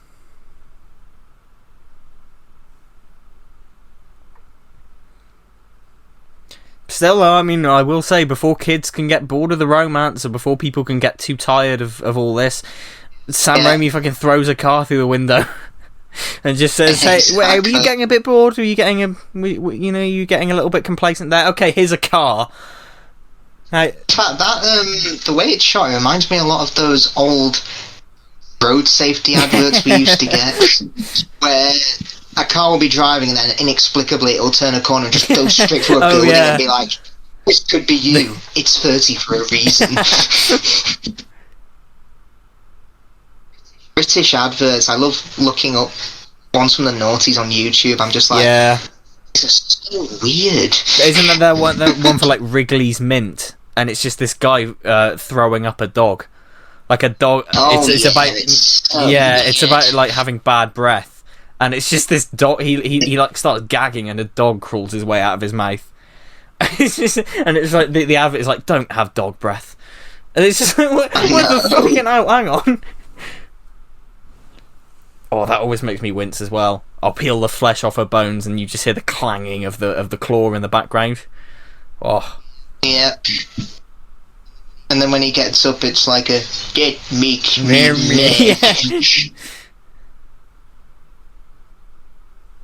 This is the one bit of CGI I don't think holds up. I think in the whole film, this is the weak link. Yeah, it's quite broken. Yeah, that's the one bit in the entire film I think that looks a bit dodgy. Which, you know, I mean, it's pretty good going for a over 2 hour film to have only one bit of CGI. I think that doesn't hold up from 2004.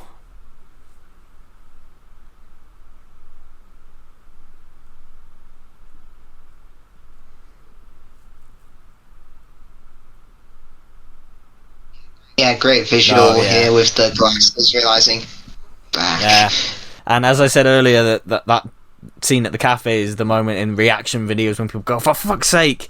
This is the moment in reaction videos where everyone always just goes, hell yeah, let's go. Like, when he clenches his fist, it's like, shit, yeah, let's do this.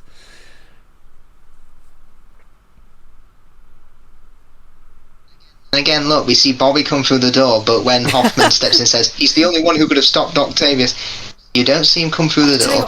He just appears out of nowhere. I have never noticed that before, ever. There he is, look. There he is. Honestly, I've never noticed that. I thought, so comic booky as well. He's hung it up on the wall in that perfectly framed shot. Yeah. Oh, again on the outtakes, every time Jameson says thief, the false teeth fall out. So there's like about 5 takes. Yeah, there's about 5 takes of J.K. Simmons just going, he was a and just the teeth going flying. He's back. Ah. Yeah, and he comes through the newspaper. Just brilliant. Absolutely brilliant. And that note as well, the courtesy friendly neighborhood Spiderman thing, that is lifted straight from the comics. He would always used to do notes like that in the comics. Should have been more quips in this fight scene, like, your time is up, Spider-Man! Need another hand, Otto! So I think Mr. TARDIS has done a video on this scene. He has, yeah, it's a terrific video, absolutely. Yeah. And he's completely right, it is one of the best action sequences ever, I think. Up there, I think, with the Joker fight scene in The Dark Knight with the battle on the streets. Oh, yeah. And Battle of New York from the Avengers, probably. Oh, 100%. And all of this stuff, a lot of this stuff was some of the first things they shot for the film. Like the background plates of Chicago for the train fight was like done in like early 2003, I think. So it was done quite early on. And I do like the when we cut to inside the train, because it's a reminder that the passengers are in danger as well. They're part of this as well, unwillingly. You never lose sight of the stakes for the passengers, and that's so important. Also, that guy, for Evil Dead fans, that guy who went, what the hell? He's from Evil Dead 2. Ah, yeah, okay. he's a character in that. And I didn't notice it. I didn't notice that until recently. When I was watching the Evil Dead films for the first time, I didn't go, hey, it's the guy from the Spider-Man 2. It's because he doesn't really look like himself. But pointed out to me online. More extended stuff of the... Oh, yeah. People on the platform. Oh, I have no problems with the extended stuff here at all. I think it's great. I think that there's a bit of a continuity error there where they fight through the platform, then when we cut back to the theatrical footage, the platform's nowhere to be seen. But you wouldn't notice it if you weren't looking for it. It doesn't bother me at all. There's a bit of Superman stuff going on here when we have the colour of his costume changing between shots because of the blue screen work. So like it looks black there, and then it looks a brighter blue in other shots. Well, there's a great edit of this where they use the train chase music from the wrong trousers and edit it in here. It's really good. Hang in there, Otto. I'm right behind you. I'll have that if you don't mind, eh? I tell you what, I think this CGI, considering this CGI had to be entirely recreated and built from scratch for the extended cut, it holds up, because I assume the extended cut didn't have the biggest budget in the world. So no, it holds up very well considering it was made for that. Plus, it didn't pop up until 2007, am I right? It was made to promote Spider-Man 3, essentially. They were just Sony were like, we want to re-release the second film to promote the third one. Let's make an extended cut. And to be honest with you, I don't think many of the creative forces behind the film were really invested in it at all. Again, in the Inside 2.1 featurette, they sort of, I get the sense that they were sort of like, we really just kind of want to be focusing on the third one here, but yeah, but it's cool that it exists. I mean, having two versions is, I don't think it's a bad thing, because more footage is always better. Yeah. Because funnily enough, I think before the Blu-ray came out in 2012, there was no... you had to buy them separately, didn't you? I think Whereas so, here yeah. it's an option. Yeah. It's just, I was a big shame that when these films came to 4K, they didn't include any of the alternate cuts on the 4K themselves. They were all only on the Blu-ray. It's probably because of the expense. They didn't want to spend money to put two versions on the disc. But it is a shame.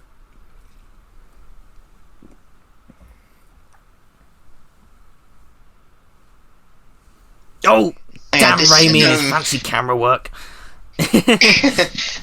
This train driver's a bit of a dick because he says, any more brand ideas? Oh, you're being a dick to the one guy who can save you. I got a few. Yeah. Oh, that one guy, that guy to the right of Peter is famous voice actor Phil Lamar. So for any for any Futurama fans, he's also Ollie in Family Guy. Yes. We now go live to Ollie Williams for the Black Who Weather Report. It's raining sideways. Have an umbrella. Where is it? It's 2 miles away. Yeah. Anything we can do? Bring me what kind? Jockey. That's him.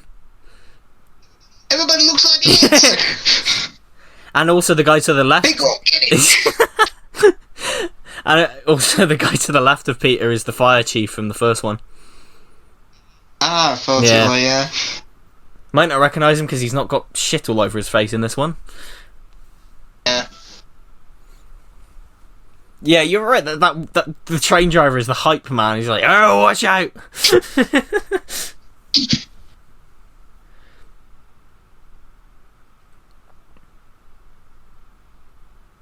Yeah, I love how his suit starts to rip as well. And again, I said it last time. People mock this face. What face would you make? It would kill it. Well, in real life, it would obviously fucking kill someone. But in the it's like in the it reminds me a lot of the in the commentaries for the Saw films, the writers are very aware of the fan base, and they do say sometimes, we get complaints that people overact when they're about to die in a trap. To that we say, go put yourself in a trap. Yeah.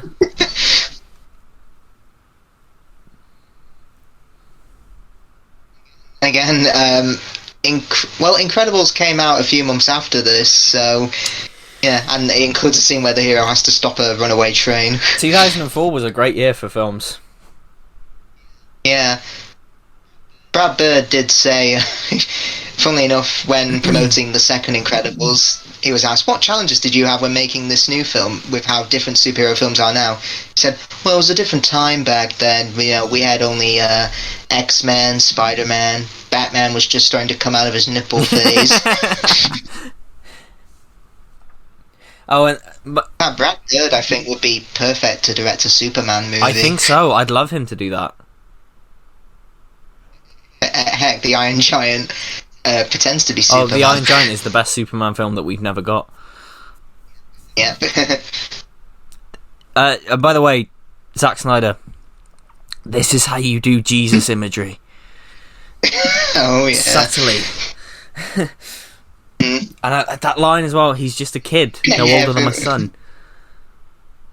Gonna have our superhero get stabbed in the side and taken down in a cloth from the cross of where he died, and have him come back to life. By the way, get it? For anyone thinking I'm a Zack Snyder hater, I really enjoyed the Snyder Cut. Let's move on. I'm not a Zack Snyder hater. And that's Tobey Maguire's nephews. Tobey Maguire's nephews, and I just this again. It's so heartwarming that they're like, because we won't tell nobody. Yeah, well, right. It's like when he takes off them. It's so earnest, and it's just like this film.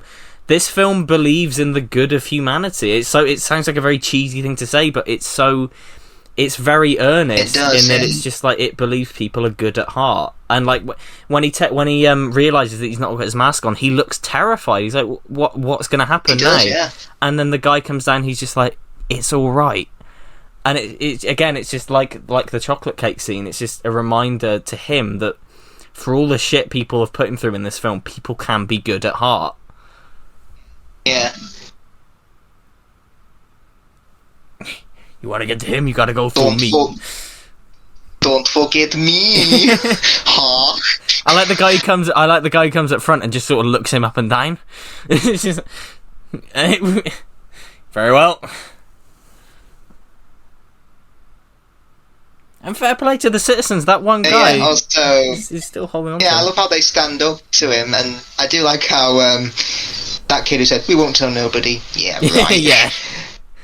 Peter Parker is Spider-Man. Tweet. To be fair though, like people say that a lot. It's unlikely that any of those people would know who he is. Yeah. Yeah. So best they have is like Peter Parker is this early 20s guy. And that's all I know about. Enough, Spider-Man is just early 20s. Before Spider-Man 3 came out, I had my own theories of what it was going to be like. I actually thought they were going to follow up on that scene we've just seen where they see him without his mask on. I thought, is the whole of New York going to find out who Spider-Man is? Yeah, well, originally the concept for this film was going to be like Harry putting a hit out on Spider-Man's head, wasn't it? It was going to put like a bounty out. It was, yeah. It was an early concept. Plus, I love his reaction. I think it would have been even cool if maybe there was a line where he said, "No, it can't be. Otto must have tricked me." Yeah. Or something like that. And again, being built up for 2 films now. And there is criticism that Peter doesn't tell Harry, but again, first film, what does Norman say? What is Norman's dying wish? Don't tell Harry. Exactly. That is exactly... Because everyone always says, why didn't he just tell him quickly, I didn't kill your father, and everything would be fine? Well, Peter Parker is a good person. He's that good of a person, he's not going to break this dying man's wish.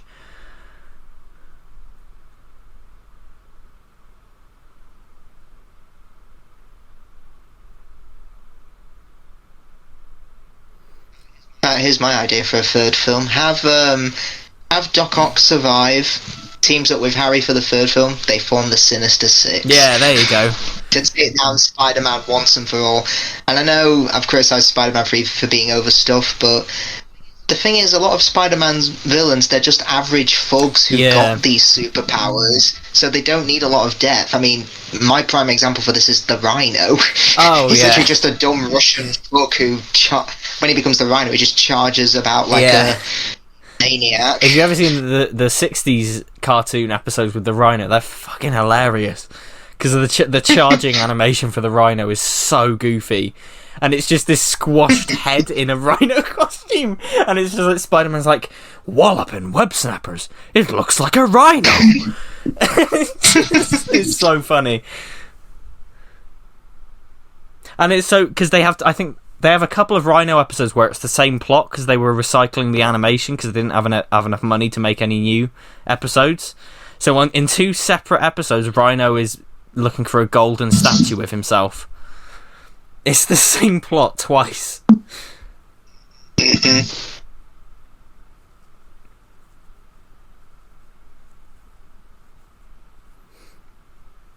One of my favourite special features on the DVD of this, and it's on the Blu-rays as well, I think, or some of the Blu-rays. There's a multi-angle featurette where you can watch them filming this fight scene, and nice. From like 3 different angles. So you can watch it from like Sam Raimi's point of view. You can watch it from the stunt people in the water, like punching each other. You can watch it from like, I think there's another angle as well, and it really gives you a great insight into what filmmaking is like.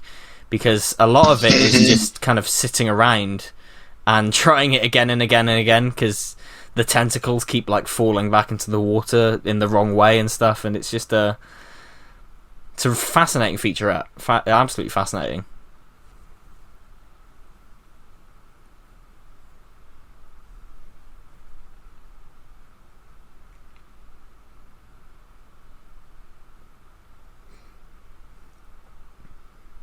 I wonder, is this sun the source of the multiverse? Oh, who knows? I'm willing to bet they're going to make that the plot point. If this is supposed to be the same Otto Octavius, then yeah, I wonder if they will connect it to this film. I just hope he doesn't. I mean, Kevin Feige worked. Obviously, he's head of the MCU, and he's worked on the Raimi trilogy. Yeah. So he's definitely got a lot of admiration for it. Oh yeah, he definitely does. I just hope that it doesn't make him truly evil again, because it would just shit on all over this ending. Yeah. I love the gulp though. Yeah. I always thought his scream when he gets electrocuted is a man who's been electrocuted a few times and he's kind of done with it. Ah! He's like, oh, not again. Yeah. His skeleton should have popped up like in Home Alone 2.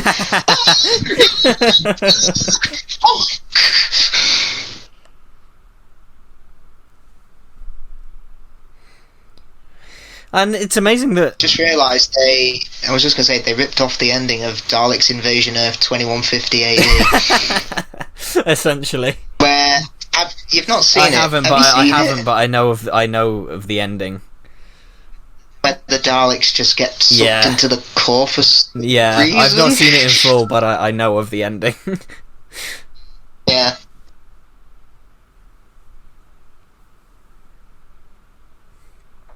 And this is a final battle in a superhero film that isn't really a final battle. It's the day is saved by 2 men talking to each other. The train sequence was the final big action set piece, really, wasn't it? This is just... Mm-hmm. This is...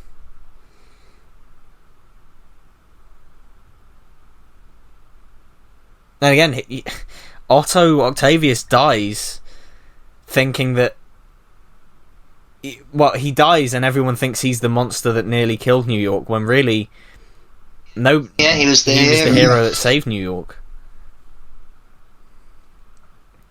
And this moment of clarity where it's just like... Sometimes to do what's right, you have to be steady and give up the thing we want the most. It works so well, and that line, like, that we get later on when he's pulling the machine down, he's like, "I will not die a monster."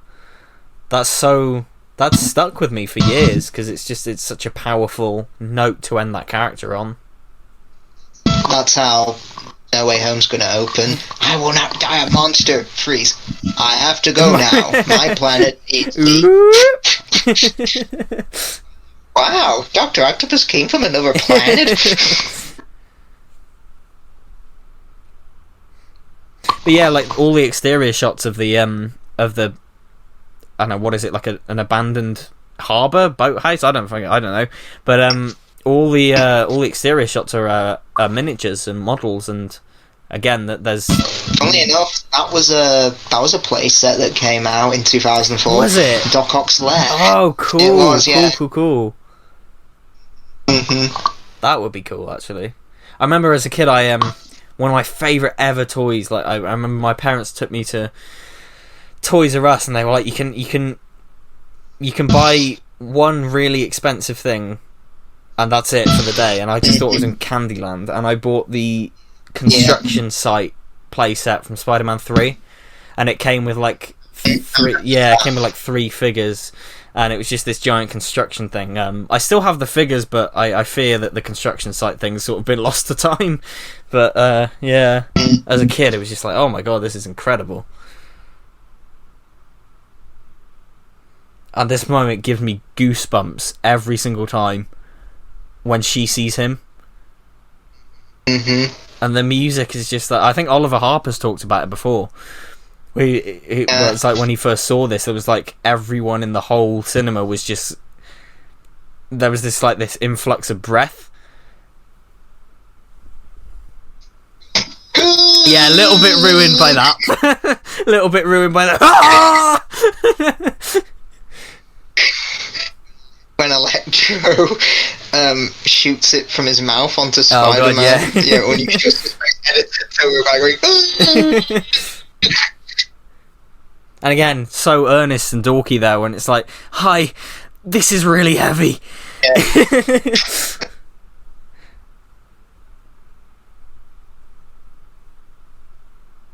Have you noticed nearly every Sam Raimi Spider-Man villain commits suicide apart from the Sandman? Well, actually, I've heard various theories over the years that Sandman actually did kill himself there. But I don't buy it. Like, he clearly moves off into the sunset. I'd buy it if, like, the wind blew him away or something. But he, like, travels into the somewhere, so... Mm-hmm.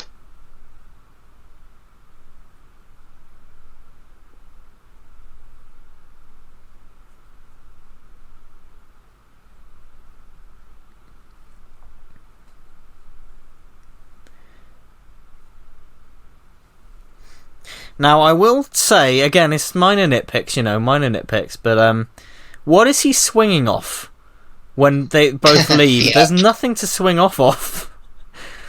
Mm-hmm. Oh, it blew my mind when I found out this shot of Doc Ock dying was CGI. Oh, it's wow. entirely... and I love the lights flicking of the arms it's incredible imagery. And it's totally CGI. No part of that is real. But it looks... Wow. For years, I thought it was just Alfred Molina, like, filmed in a water tank or something, or slow motion. But, it's completely artificial. And it looks incredible. Mm-hmm.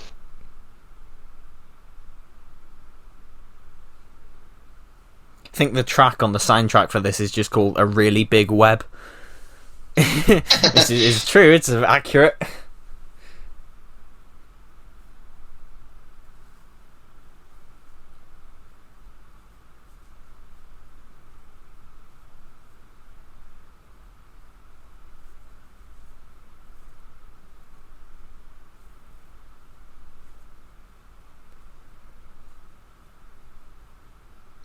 That's the great thing about the first two films. You feel at the end of each film Peter has progressed more. Yeah, you do. As a character. It's part of... Spider-Man's whole broad arc is about a boy becoming a man, basically, just with spider powers. But, it's such a shame for the third film. I feel both Peter and MJ, they just take such a huge step backwards. Well, yeah, that's it, isn't it? We'll discuss it next time. The whole... thing of him succumbing to the sin of pride in number 3 is it's something that I think mostly works well, but we'll discuss it. That I am really looking forward to getting into number 3, to be honest, because I think it's the first commentary it's the first commentary that me and you will have done where we both have very different opinions on it, so I think it should provide some really cool discussion. I'm really looking forward to doing that. Well, something I didn't notice here, Jameson is actually in this scene. Yeah, and Hoffman is as well. Yeah, they're right there. Bet J.K. Simmons was pissed off. Again, I kind of feel sorry. Yeah, again, I kind of feel sorry for John. Yeah. He thinks his fiancée could be dead. He finally sees her again, and she leaves him the next day at the fucking altar. That is the one, when people say they hate MJ's character in the second film, that is the one moment where I can kind of see it, because that is a really shitty thing to do. I guarantee if this was the MCU, this would have been the post-credits scene. It absolutely would have.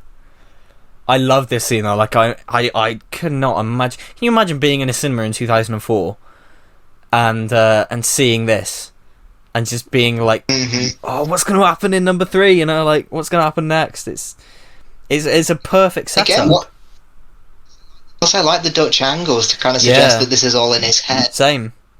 What would have been? I think it would have been cool if maybe if you were going to set up Sinister Six for, say, if the third film was going to be a massive finale and you want to put everything you can into it, have Harry go through some files of have the names of Spider-Man's enemies come up, like Alexei Sitsevich, Quentin Beck, I think of others, Felicia Hardy, is that what she's called? Black Cat. Yeah. Adrian Toomes, you know, just go for it and set up the Sinister Six. But again, I'd personally love to see a Sinister Six film. Have them take on Spider-Man. I was going to say they were setting one up, but Spider-Man wasn't going to be in it. I don't think. It was just like, for fuck's sake, what are you doing? Yeah, it continues the thing the first one did. It's like, don't need a post-credit scene. You don't need any of that. Because here we go. This is the setup for the sequel, and it's all here in this film. And it's I love that shot coming up in a minute where the camera turns around and the Goblin's mask is there, and we get the reprise of the Goblin theme from the first one. I think again on the soundtrack it's called The Spectre of the Goblin, which is so cool and creepy. It's brilliant. I love it. In fact, I think on Facebook, that image of the Goblin's mask there is my cover photo at the minute. Yeah.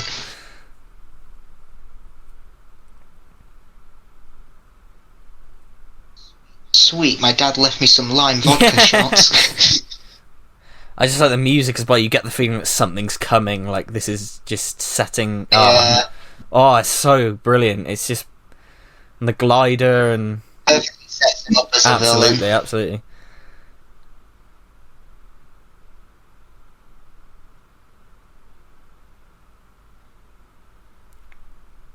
And something cool, we'll see Harry at the wedding in a minute. He's wearing a green bow tie, which would indicate that he's probably been on the Goblin gas already.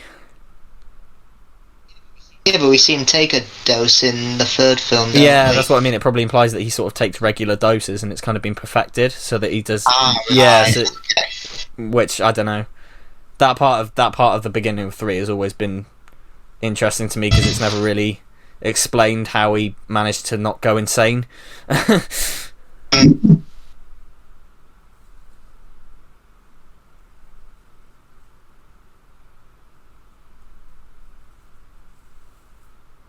I love Jameson coming into the frame in a minute. There he is.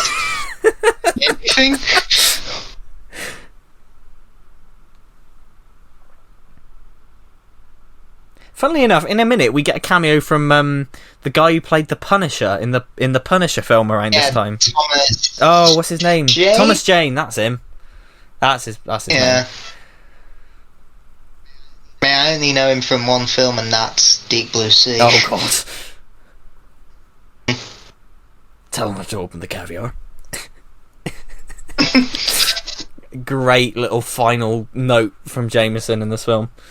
And it's the fact he sighs and he looks genuinely dejected, not because his son's just been stood up, but the fact that they're paying for food that's not going to get eaten. That's the thing that bothers him. Because the whole film, that's the running joke, isn't it, of him like paying for this extravagant wedding. Mm-hmm.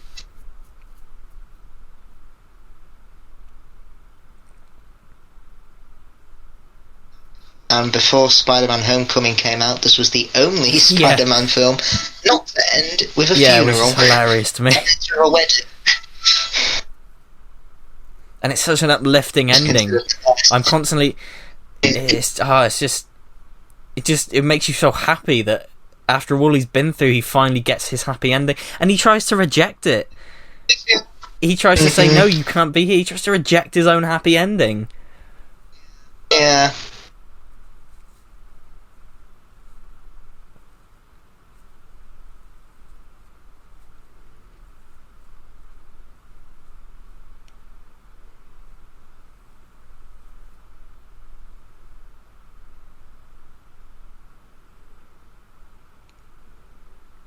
The whole, like, I've always been standing in your doorway as well.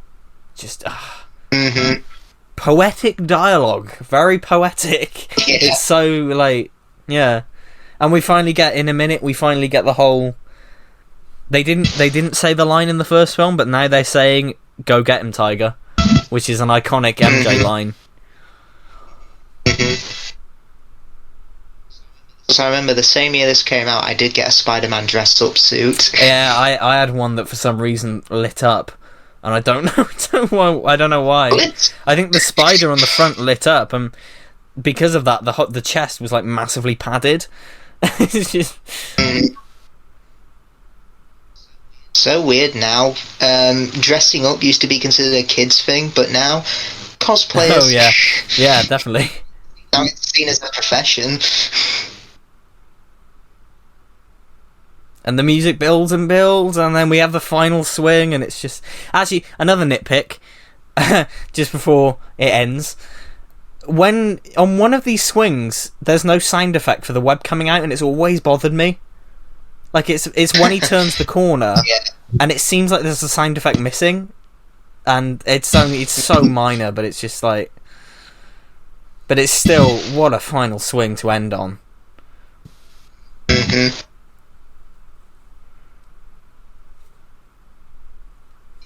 Yeah, it's a great triumphant ending. I do like the final shot of Mary Jane as if to suggest that yes, we're together, but rough times could be ahead for us. There's that one look on her face which is like, have I made the right choice? And I think that's obviously the third film that we got wasn't what was intended, but I think that still works as setting up the relationship problems that happen in number 3 as is. And yeah, the webs in the end credits again, so fucking cool. Exactly. Very 2004 song, but I love it anyway. Is there is Michael Buble's Spiderman cover on this and the end credits? Yep, it's right at the end. So we have this song by Dashboard Confessional, then we have one by Train, and then we have the Michael Buble song. Oh, these credits are only 4 minutes. Yeah, they're not laboriously long. It's like Goblet of Fire that's like 14-minute credits or something. Yeah, that 14 minutes could have been doing stuff that happened in the book. Yeah, true. Edge Effects, that was it. I've been trying to remember all film what was the company that did the Doc Ock arms. There we go, Edge Effects.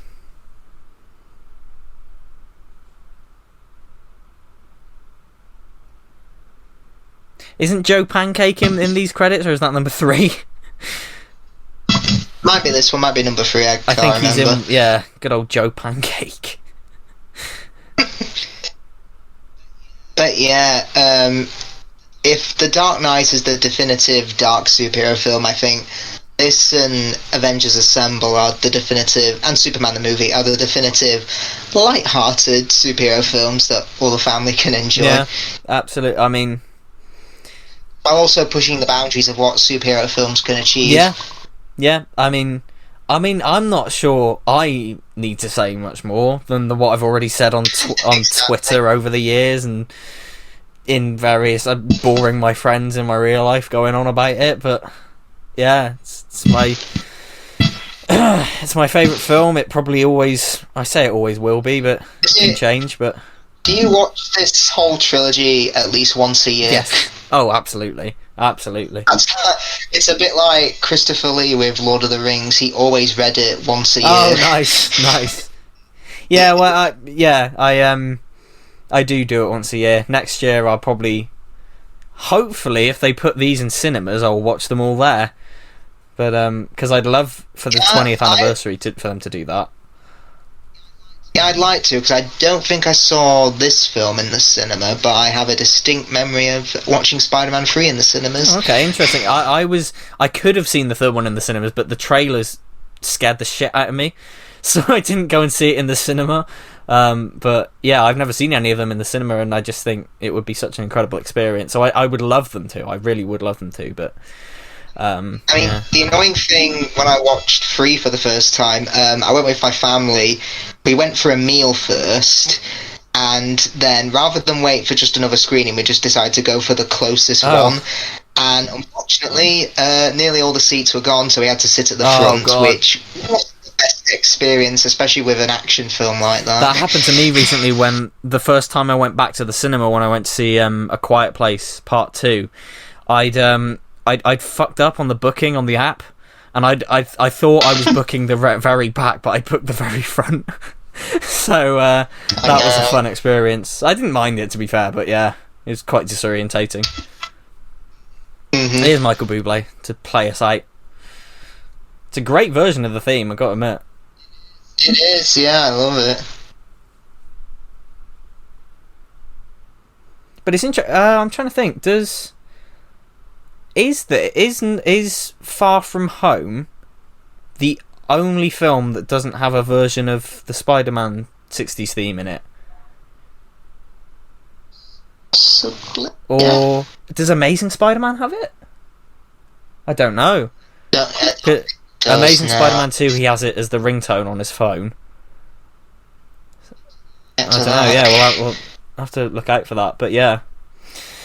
So, there we go. That was the commentary to Spider-Man 2.1, but yeah, Spider-Man 2. Next time, what we'll be looking at next time? Dig on this. Yes, we'll be looking at Spider-Man 3 next time, where the commentary should be very interesting. Very interesting, yeah. The controversial third installment. As I said earlier, like, me and you have different opinions on it, and I'm really looking forward to getting into that and having a good old discussion about that film, because it's, regardless of whether you like it or you love it, regardless of whether you like it or you don't like it, it's always a very interesting film to discuss, I think. So, yeah, look forward to that next time. In the meantime, go subscribe to Isaac's channel, and we'll see you next time. Bye-bye.